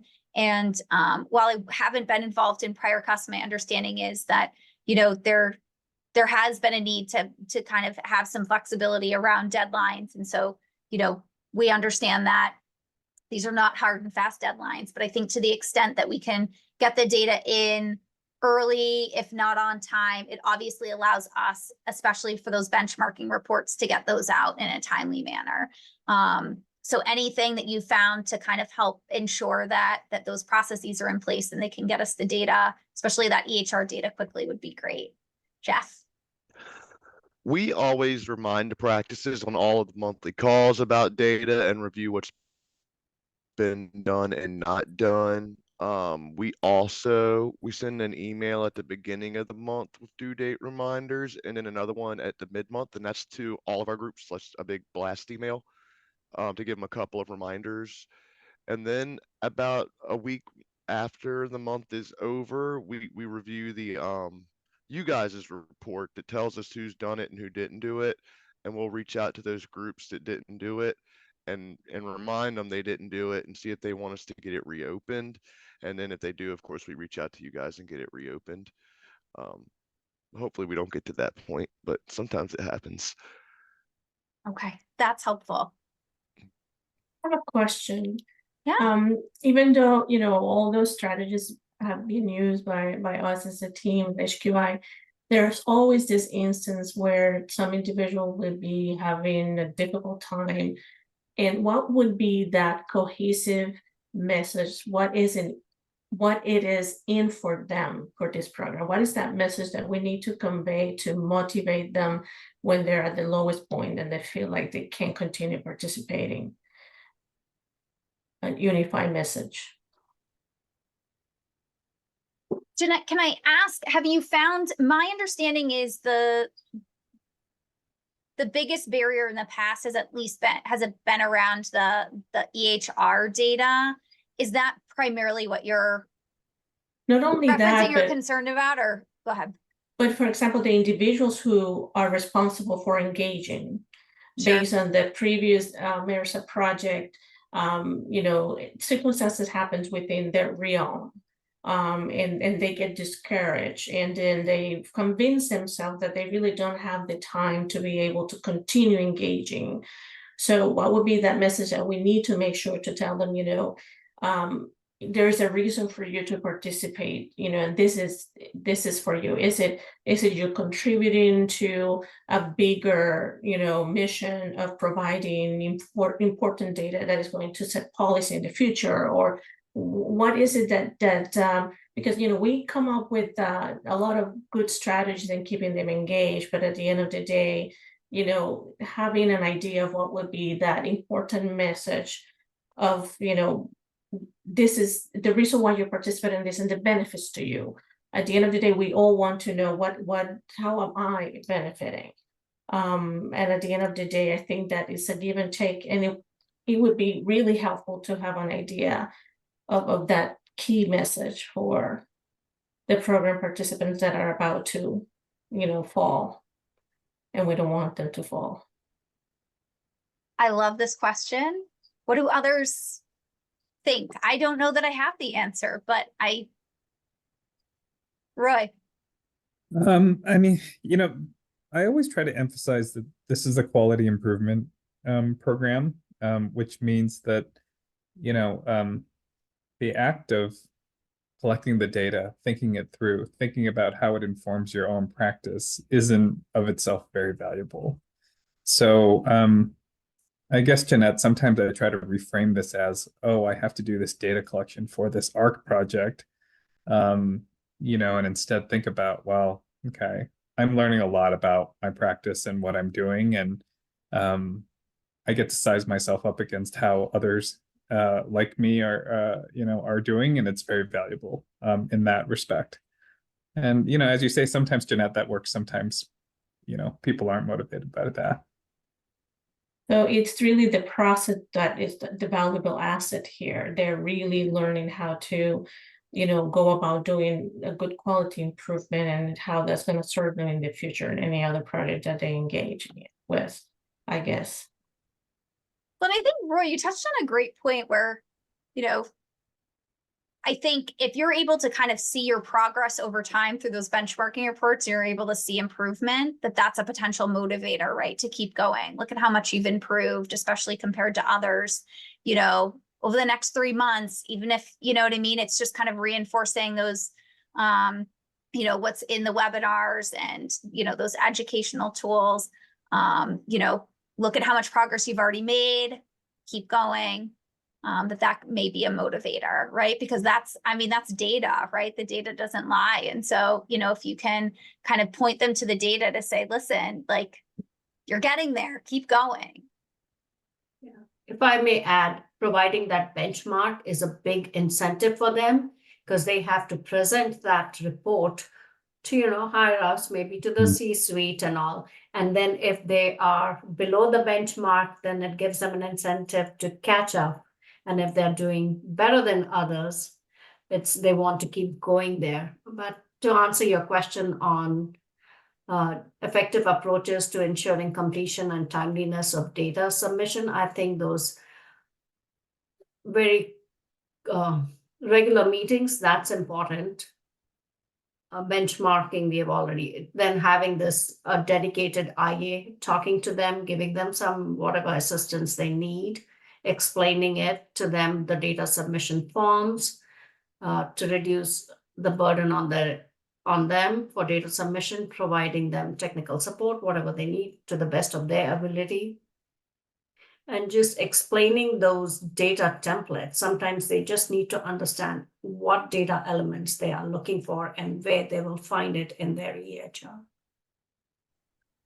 I want to emphasize, Kelly makes a great point, you know, in the chat, that when the world is coming at you and you're super busy, you know, your sense of how you're going to help the world, you know, may fall to second to, okay, I just have to get this done. Like, tell me what I need, make it super clear so that I do it correctly, and let me do it in one shot, right? So sometimes, you know, you can just kind of appeal to the pragmatic part of this is all you have to do, you know, and if you need an extension on the deadline, let your IA know, you know, we're here to be flexible. And sometimes that's like the thing too, you know, like, oh, I just came back from PTO, this thing's due again at the end of the quarter, I'm swamped.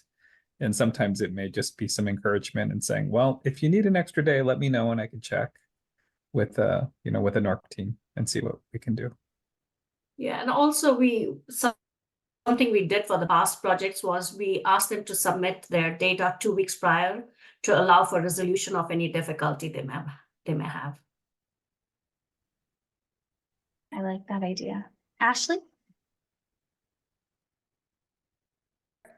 What may be an additional motivator that's unique to this project that I know has not been offered? We're having trouble hearing you, Ashley. Sorry.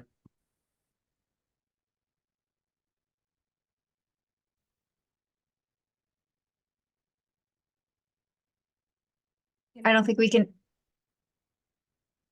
Go ahead. Can you hear me, Heather? It's just, you sound really far away. Why don't we go to Madamita first?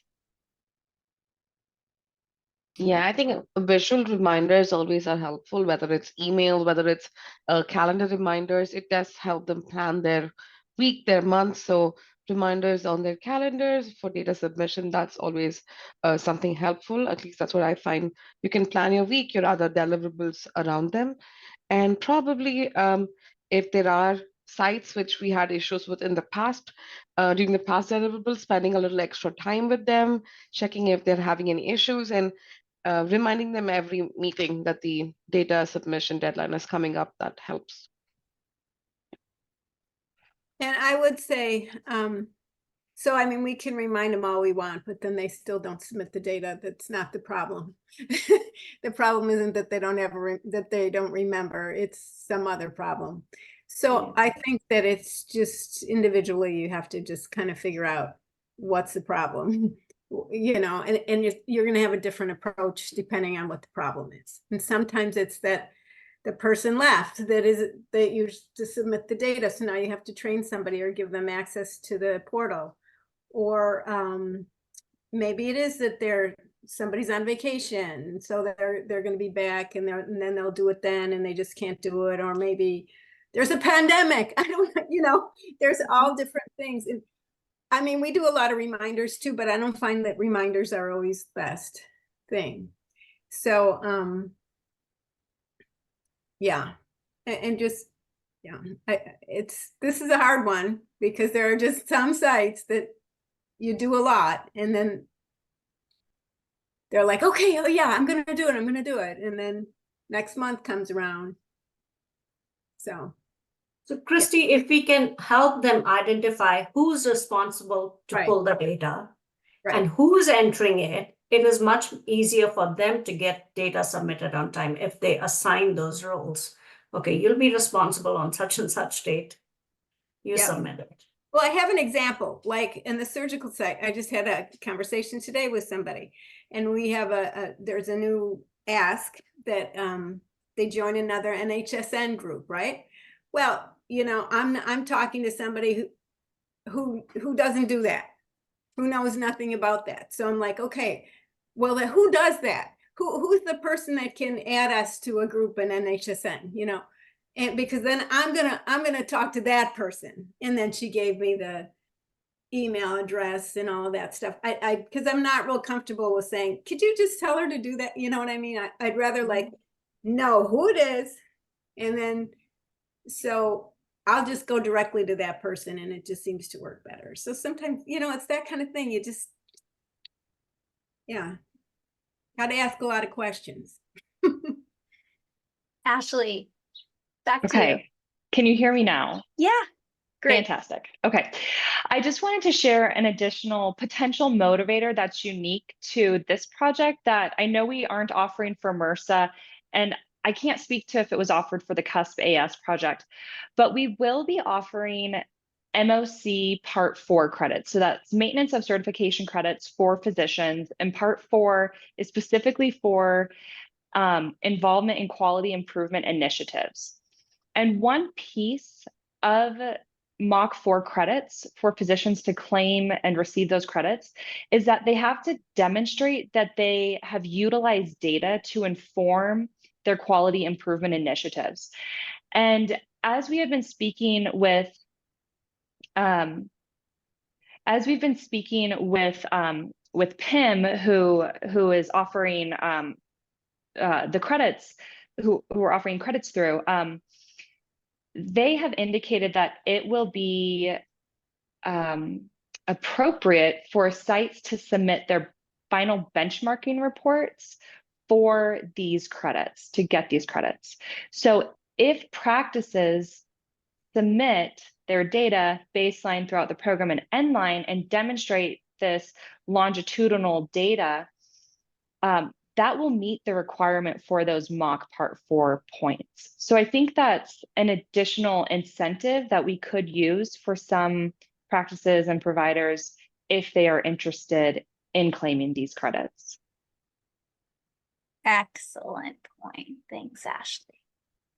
I do want to mention, because I think, whoever had mentioned pulling, identifying who is pulling the data and who is submitting it right off the bat can be so helpful. And what I heard earlier was, the importance of this kind of onboarding checklist. And so my sense is that really kind of adding those 2 elements to that onboarding checklist, identify who's going to pull the data, identify who's submitting it, so that point person is identified from day 1. They can take a look at that template. They can start, troubleshooting. I think maybe hopefully a way to ensure that 3 months in, they're ready to go and they're not, there's not a flurry at the end trying to figure out how are we going to do this.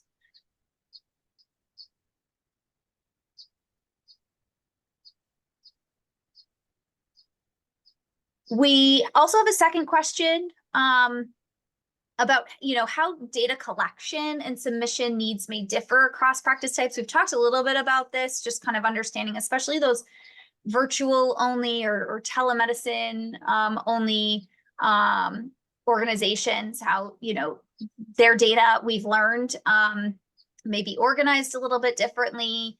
I mentioned I'm actually potentially less worried about those just because we've had so many discussions with so many of those organizations, but any thoughts on how we may need to tailor things differently or things we need to be aware of?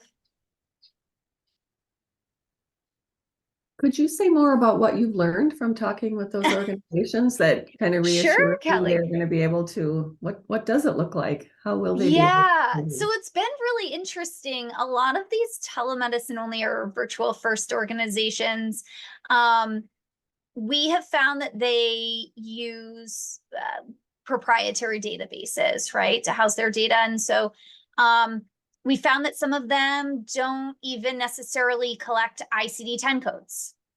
And so we've had to be kind of really flexible in terms of, if their participation, how do we still get what we need? It doesn't necessarily need to be an ICD-10 code, right? We just need a diagnosis. And so what we've tried to do is in terms of providing that list of what we need in diagnoses, as well as those prescriptions that we're interested in is providing maximum flexibility. So if they don't collect ICD-10 codes, they still have that list of diagnoses. There has been a little bit of back and forth, Kelly, in terms of, how they're defining even diagnoses. Sometimes their umbrella terms are different, right? Or they're a lot of those kind of diagnoses that are like NOS, right? They're just listed a little bit differently. And so we've done some back and forth just to make sure that what they're pulling is accurate, right? Valid. So there may still be some of that, but I think they have also been pleasantly surprised to find that, okay, it's okay if you don't have a national drug code to submit to us, you can just submit that list of antibiotics instead. And so because we're really only interested in diagnoses and antibiotic prescriptions, they've managed to kind of find a way to say, okay, we can do that. And then on our end, right, we're going to do the heavy lifting in terms of translating that into whatever it is, we need it consistently across the sites for analysis.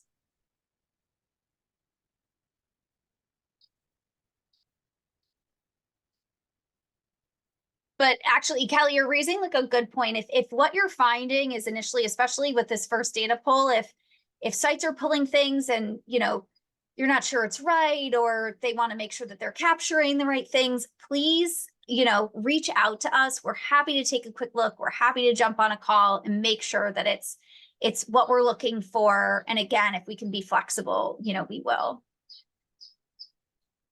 My hope is we get through this first quarter and then it's kind of a breeze. Everyone's got it set up. I know that that's maybe wishful thinking, but I think to the extent we've done a lot of thinking up front and we can do a lot of this troubleshooting in this first, couple of months, that it'll set us all up for success over the next 18 months. All right. Any final thoughts, questions before we move on about data in general? Or evaluation? Anything I didn't cover that you're wondering about?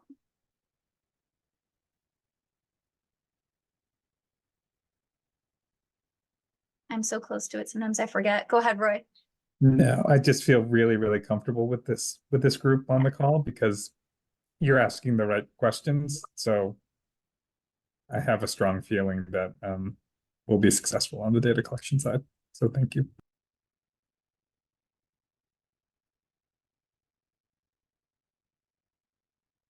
Okay, if we have no further questions, I defer to Allison whether we break. Okay, I think we're gonna take a 5-minute break. No, we had programmed a full 15-minute break. Oh my goodness. All right, we can have a snack. Yeah, exactly. I'm looking at my calendar here and I've got 3:34 p.m. Eastern. So why don't we try and be back at 10 minutes before the hour? And then Ashley's going to take us through the portal.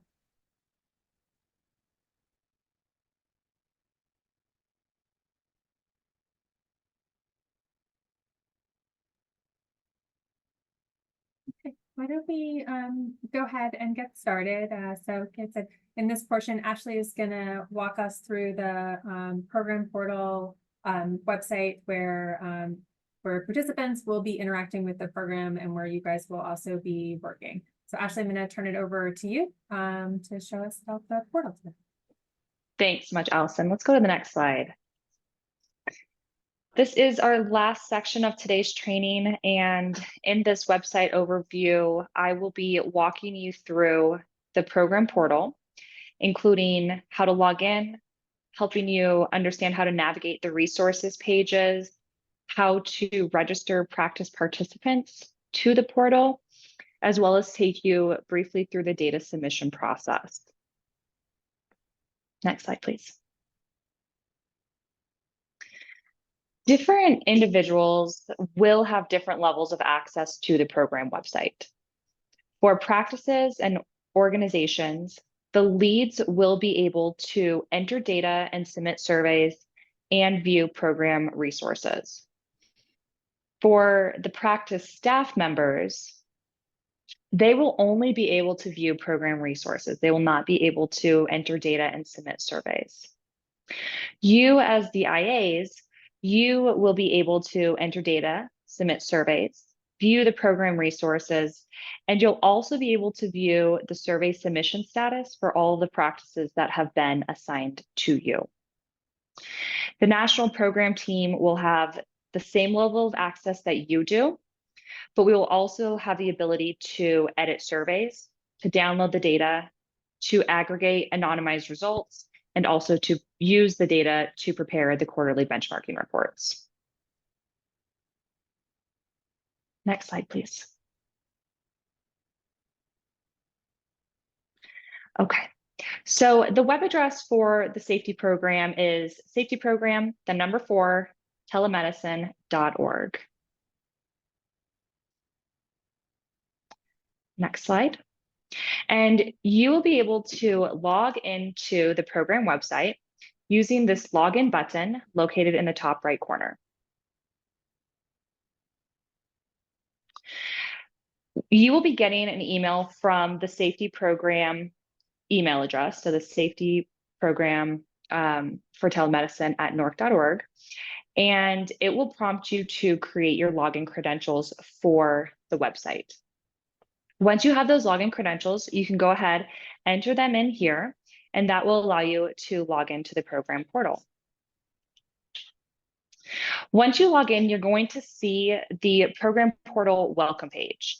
And to view the program resources, you'll click on this purple box with the title Antibiotic Use Program Resources, and that will take you to the next screen shown here. So this is the landing page, and this resources page contains an announcements and what's new section. That's the page that you will always come to first. It also contains the program calendar, webinar recordings, data collection information, and CME, CEU credits and information for mock credits as well. And all of those pieces of information can be found using the yellow menu bar here on the left. We will also have additional resources related to educational content organized by topic area in the blue menu bar that's beneath the yellow buttons here. And the program team will be adding resources to these pages over the course of the program as material is rolled out and available. When we have new resources, such as a new webinar recording or a new single page resource, for example, we will add all of this information to the announcements and what's new page. And this information will be organized by the month that it is released, and the newest resources will be displayed at the top. On the next slide, you will see the program calendar. This is just an example for June. You will be able to navigate to it using the yellow button on the left, labeled program calendar. And here we will display the schedule for the webinars and office hours. As we schedule them, we will be updating this program calendar. On the next slide is the landing page for the webinar recordings.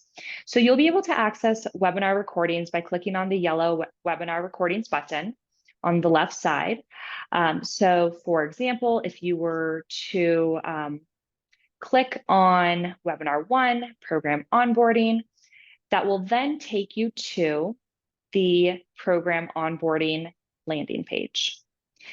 On the program onboarding landing page, you'll then be able to access the webinar recording, the script, and the slide deck. Okay, next slide, please. As I mentioned, all of the topic pages for the program will be accessible through these blue buttons on the left. And then within each topic, you'll find the webinar materials and any supplemental tools that correspond to that topic. And these topic-specific pages, the content will be updated as that material becomes available. Next slide, please. Here is the data collection information landing page, which once again, you'll navigate to that by using the yellow button on the left. And this page is currently being built out, but what you will eventually find are data collection frequently asked questions. We will have data collection submission schedules, PDFs of all of the available data collection tools, supplemental instructions for the EHR data collection template, and additional data collection and submission guides. So these resources will also be posted as they become available. Right now, if you were to log in to the program website, it is currently empty, but we'll post them as we get them available, and we will also let you know when they are live and accessible on the program website. All right, next slide, please. I am now going to move on to how you view each of your assigned practices in the program portal and how you will grant individuals access to the website. So in the upper right-hand corner is your name. Right now, it's just username. You will click on this, and there will be a drop-down menu that has Manage Entities. You'll click on Manage Entities, and that will take you to what we refer to as the participant tree. And that's what is shown up here on the screen. The participant tree shows you all of the organizations and practices that are assigned to your IA organization. You will not be able to see organizations and practices for other IA organizations, just your own. In addition to viewing the organizations that are assigned to you, you will also be able to view, add, delete, and edit users within each practice at the lead or the member level. You can view practice or organization leads by clicking on the black icon that has multiple people on it. It looks like a little group of people. And you can add new practice or organization leads by clicking on the black icon that has a single person with a plus sign. You can view the practice members by clicking on the blue person's icon. And then you can add new practice members by clicking on the blue icon that has a single person with a plus sign.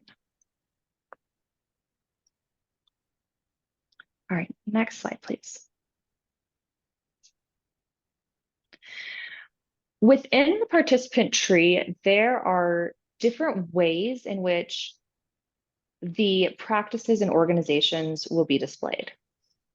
So there's one way that health systems with multiple practices will be displayed, standalone clinics will be displayed in a slightly different way, and then virtual only practices will have another slight difference in how they are displayed. So I'm going to walk you through that right now. Brick and mortar practices that belong to the same health system will be grouped together. So if we look at this test health system, and an organization lead may be assigned to this health system. And then practice leads and members, they will be assigned at the practice level down here at Clinic 1 or Clinic 2, for example. If we have a standalone clinic, that is a brick and mortar standalone clinic, it will not have leads at the organization level. So if you were to click on the black icon with multiple people, this information is going to be empty. You will have your practice leads and members assigned at the practice level. So here at the test standalone clinic practice level, that's where the leads and members will be assigned within your participant tree.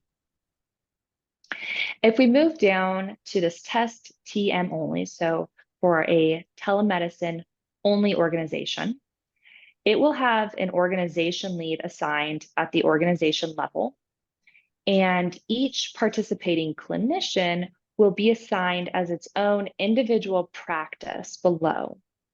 And here, where each individual provider is, you will be able to edit their contact information here.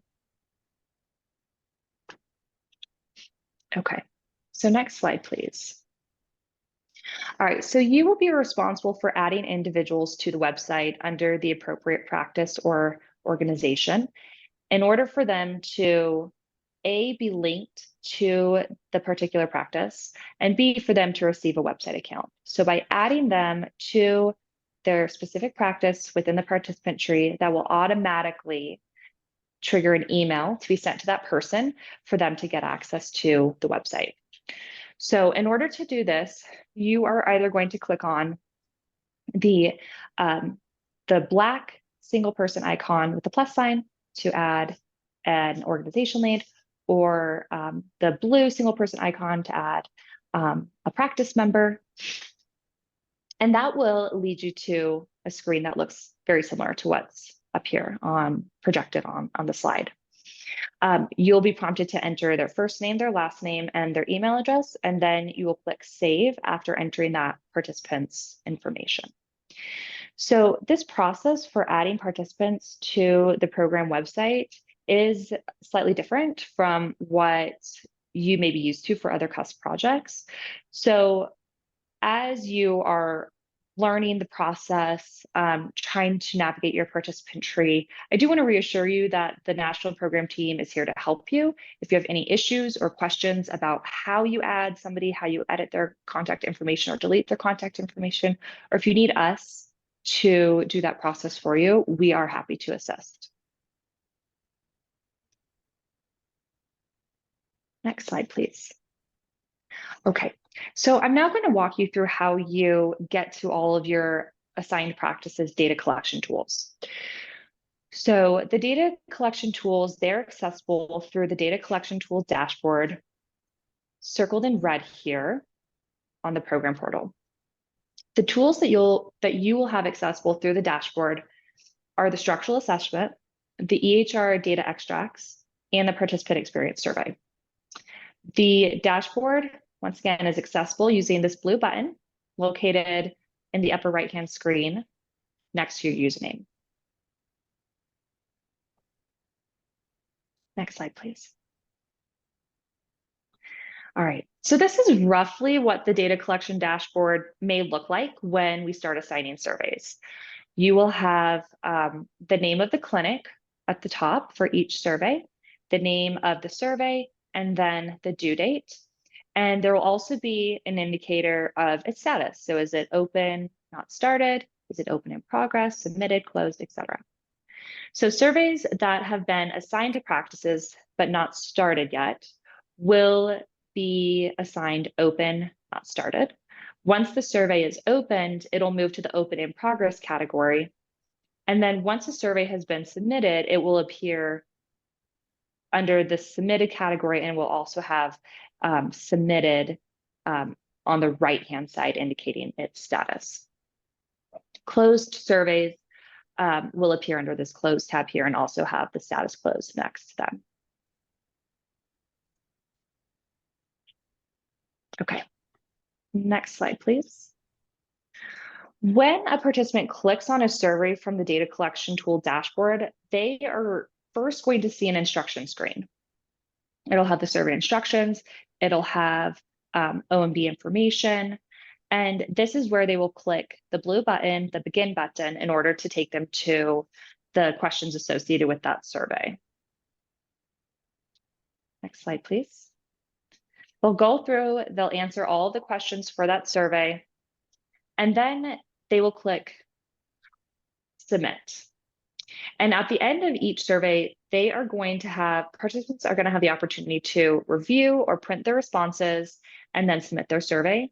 And with every survey, they're going to get this warning pop-up that asks them to confirm whether they are truly ready to submit the survey or if they need to go back and make changes. It's kind of just a safeguard to make sure that they're ready to submit. Next slide, please. And then once a tool has been submitted, it will move to the Submitted tab on the Data Collection Tool dashboard. And you will be able to filter in between the different data collection tools based on their status. So if you were to click on Open Not Started, that'll take you to all of the Open Not Started tools. Similarly, if you were to click on Submitted, that'll take you to all of the submitted tools. So this is a way for you to track, another mechanism to track which tools have been submitted or are open or are not started by each of your practices. Okay, so that does take me to the end of this very brief tutorial and overview of the data portal. I do want to share that we have detailed information for each of these topics that we covered in this brief tutorial within the IA guide. And we're going to be sharing that IA guide with you early next week. I believe there's a question for me from Lisa asking whether we have the ability to do a test registration to familiarize ourselves with the portal. I'm going to actually punt that question over to Michaela to see if that would be possible. Yeah, so when we give you your IA lead account, which will be in either tomorrow or early next week, you will be able to go in and view some of those test practices that we've created. We don't recommend you create test practices, as it's just something that we're going to need to clear out before we actually create the practices that will be assigned to you. But we would encourage you to familiarize yourself with those buttons that Ashley walked you through.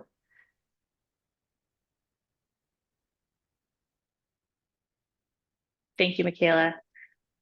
Are there any other questions? And we can also, you know, once you get the IA guide and you review that and you start to familiarize yourself with the portal after you get your login information, we can definitely come back to these topics, come back to this walkthrough during one of the first IA calls to make sure that everybody is really feeling comfortable with how to do this.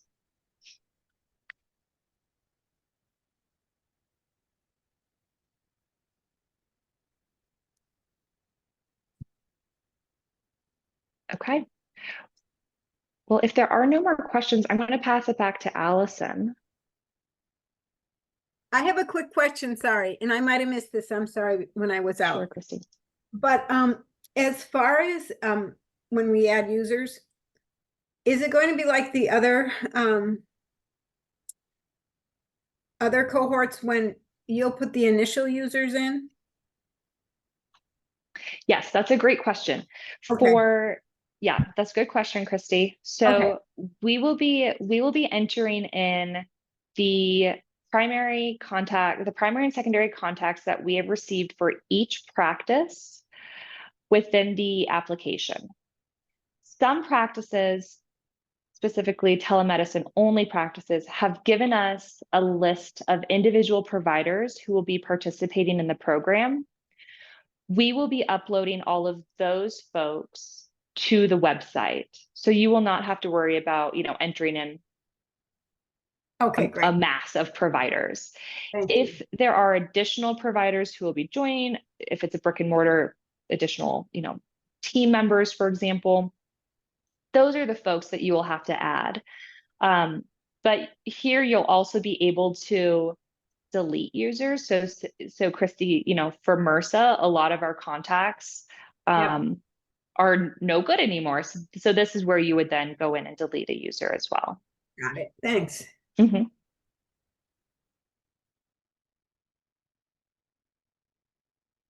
Jeff, did you have a question? I saw you come off mute earlier.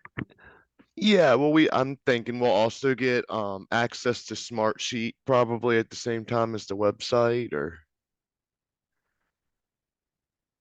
Yes, you're stealing a little bit of Allison's thunder for the next step. no. But I can take you through some of that as well. So, or Allison, do you want to discuss you want me to? Okay. All right. So Jeff, yes, your question is spot on. So, what is going to be taking place after this call, likely Tuesday of next week, since we have the holiday, is we will be getting all of you set up with Smartsheet, and we'll be sharing with you each of your respective workspaces. So HQI you'll only be able to see your workspace, same with Stratus and HSAG. So you'll get an invitation to join Smartsheet, you'll create your login information and have access to all of your resources there. Also, likely next Tuesday, we're going to be setting you up with your program portal accounts. So we'll be adding you to the website, and you'll be getting that email from the safety program asking you to create your username and password in order to log in to the portal. Perfect. Thank you. Yeah, you're welcome.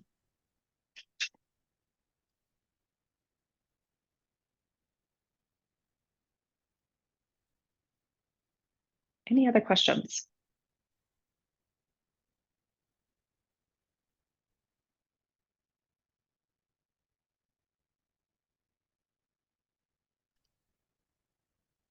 Okay, Allison, do you want to close us out?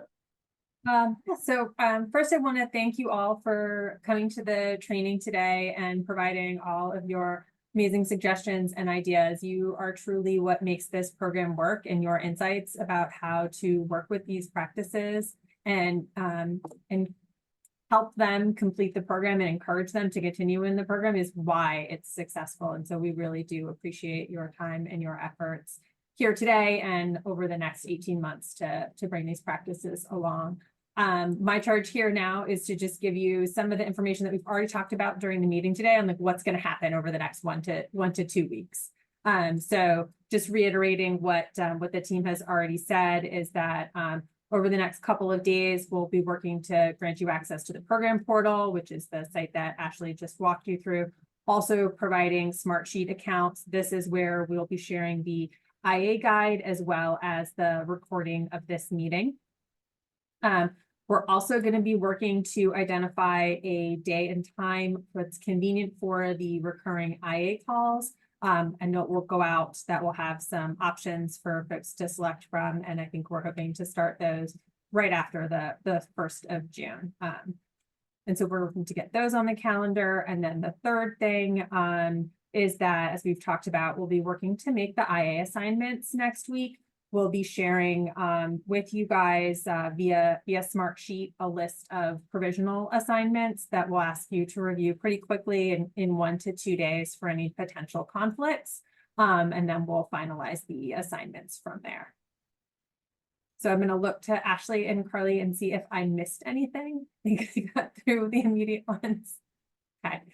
So you'll be getting a lot of emails from us in the next couple of days to get things set up and get us ready for launch, which is just about a week away.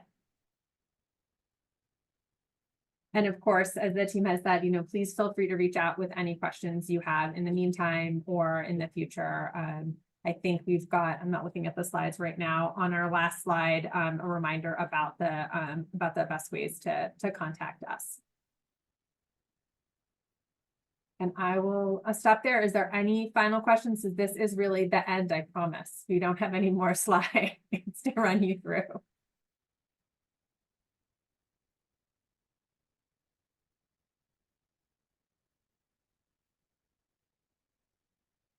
Okay, well, seeing then, thank you again. It was great to see you all, and we'll definitely be seeing a lot more of each other in the coming weeks and months. Talk soon. Thank you. Thank you. Bye-bye.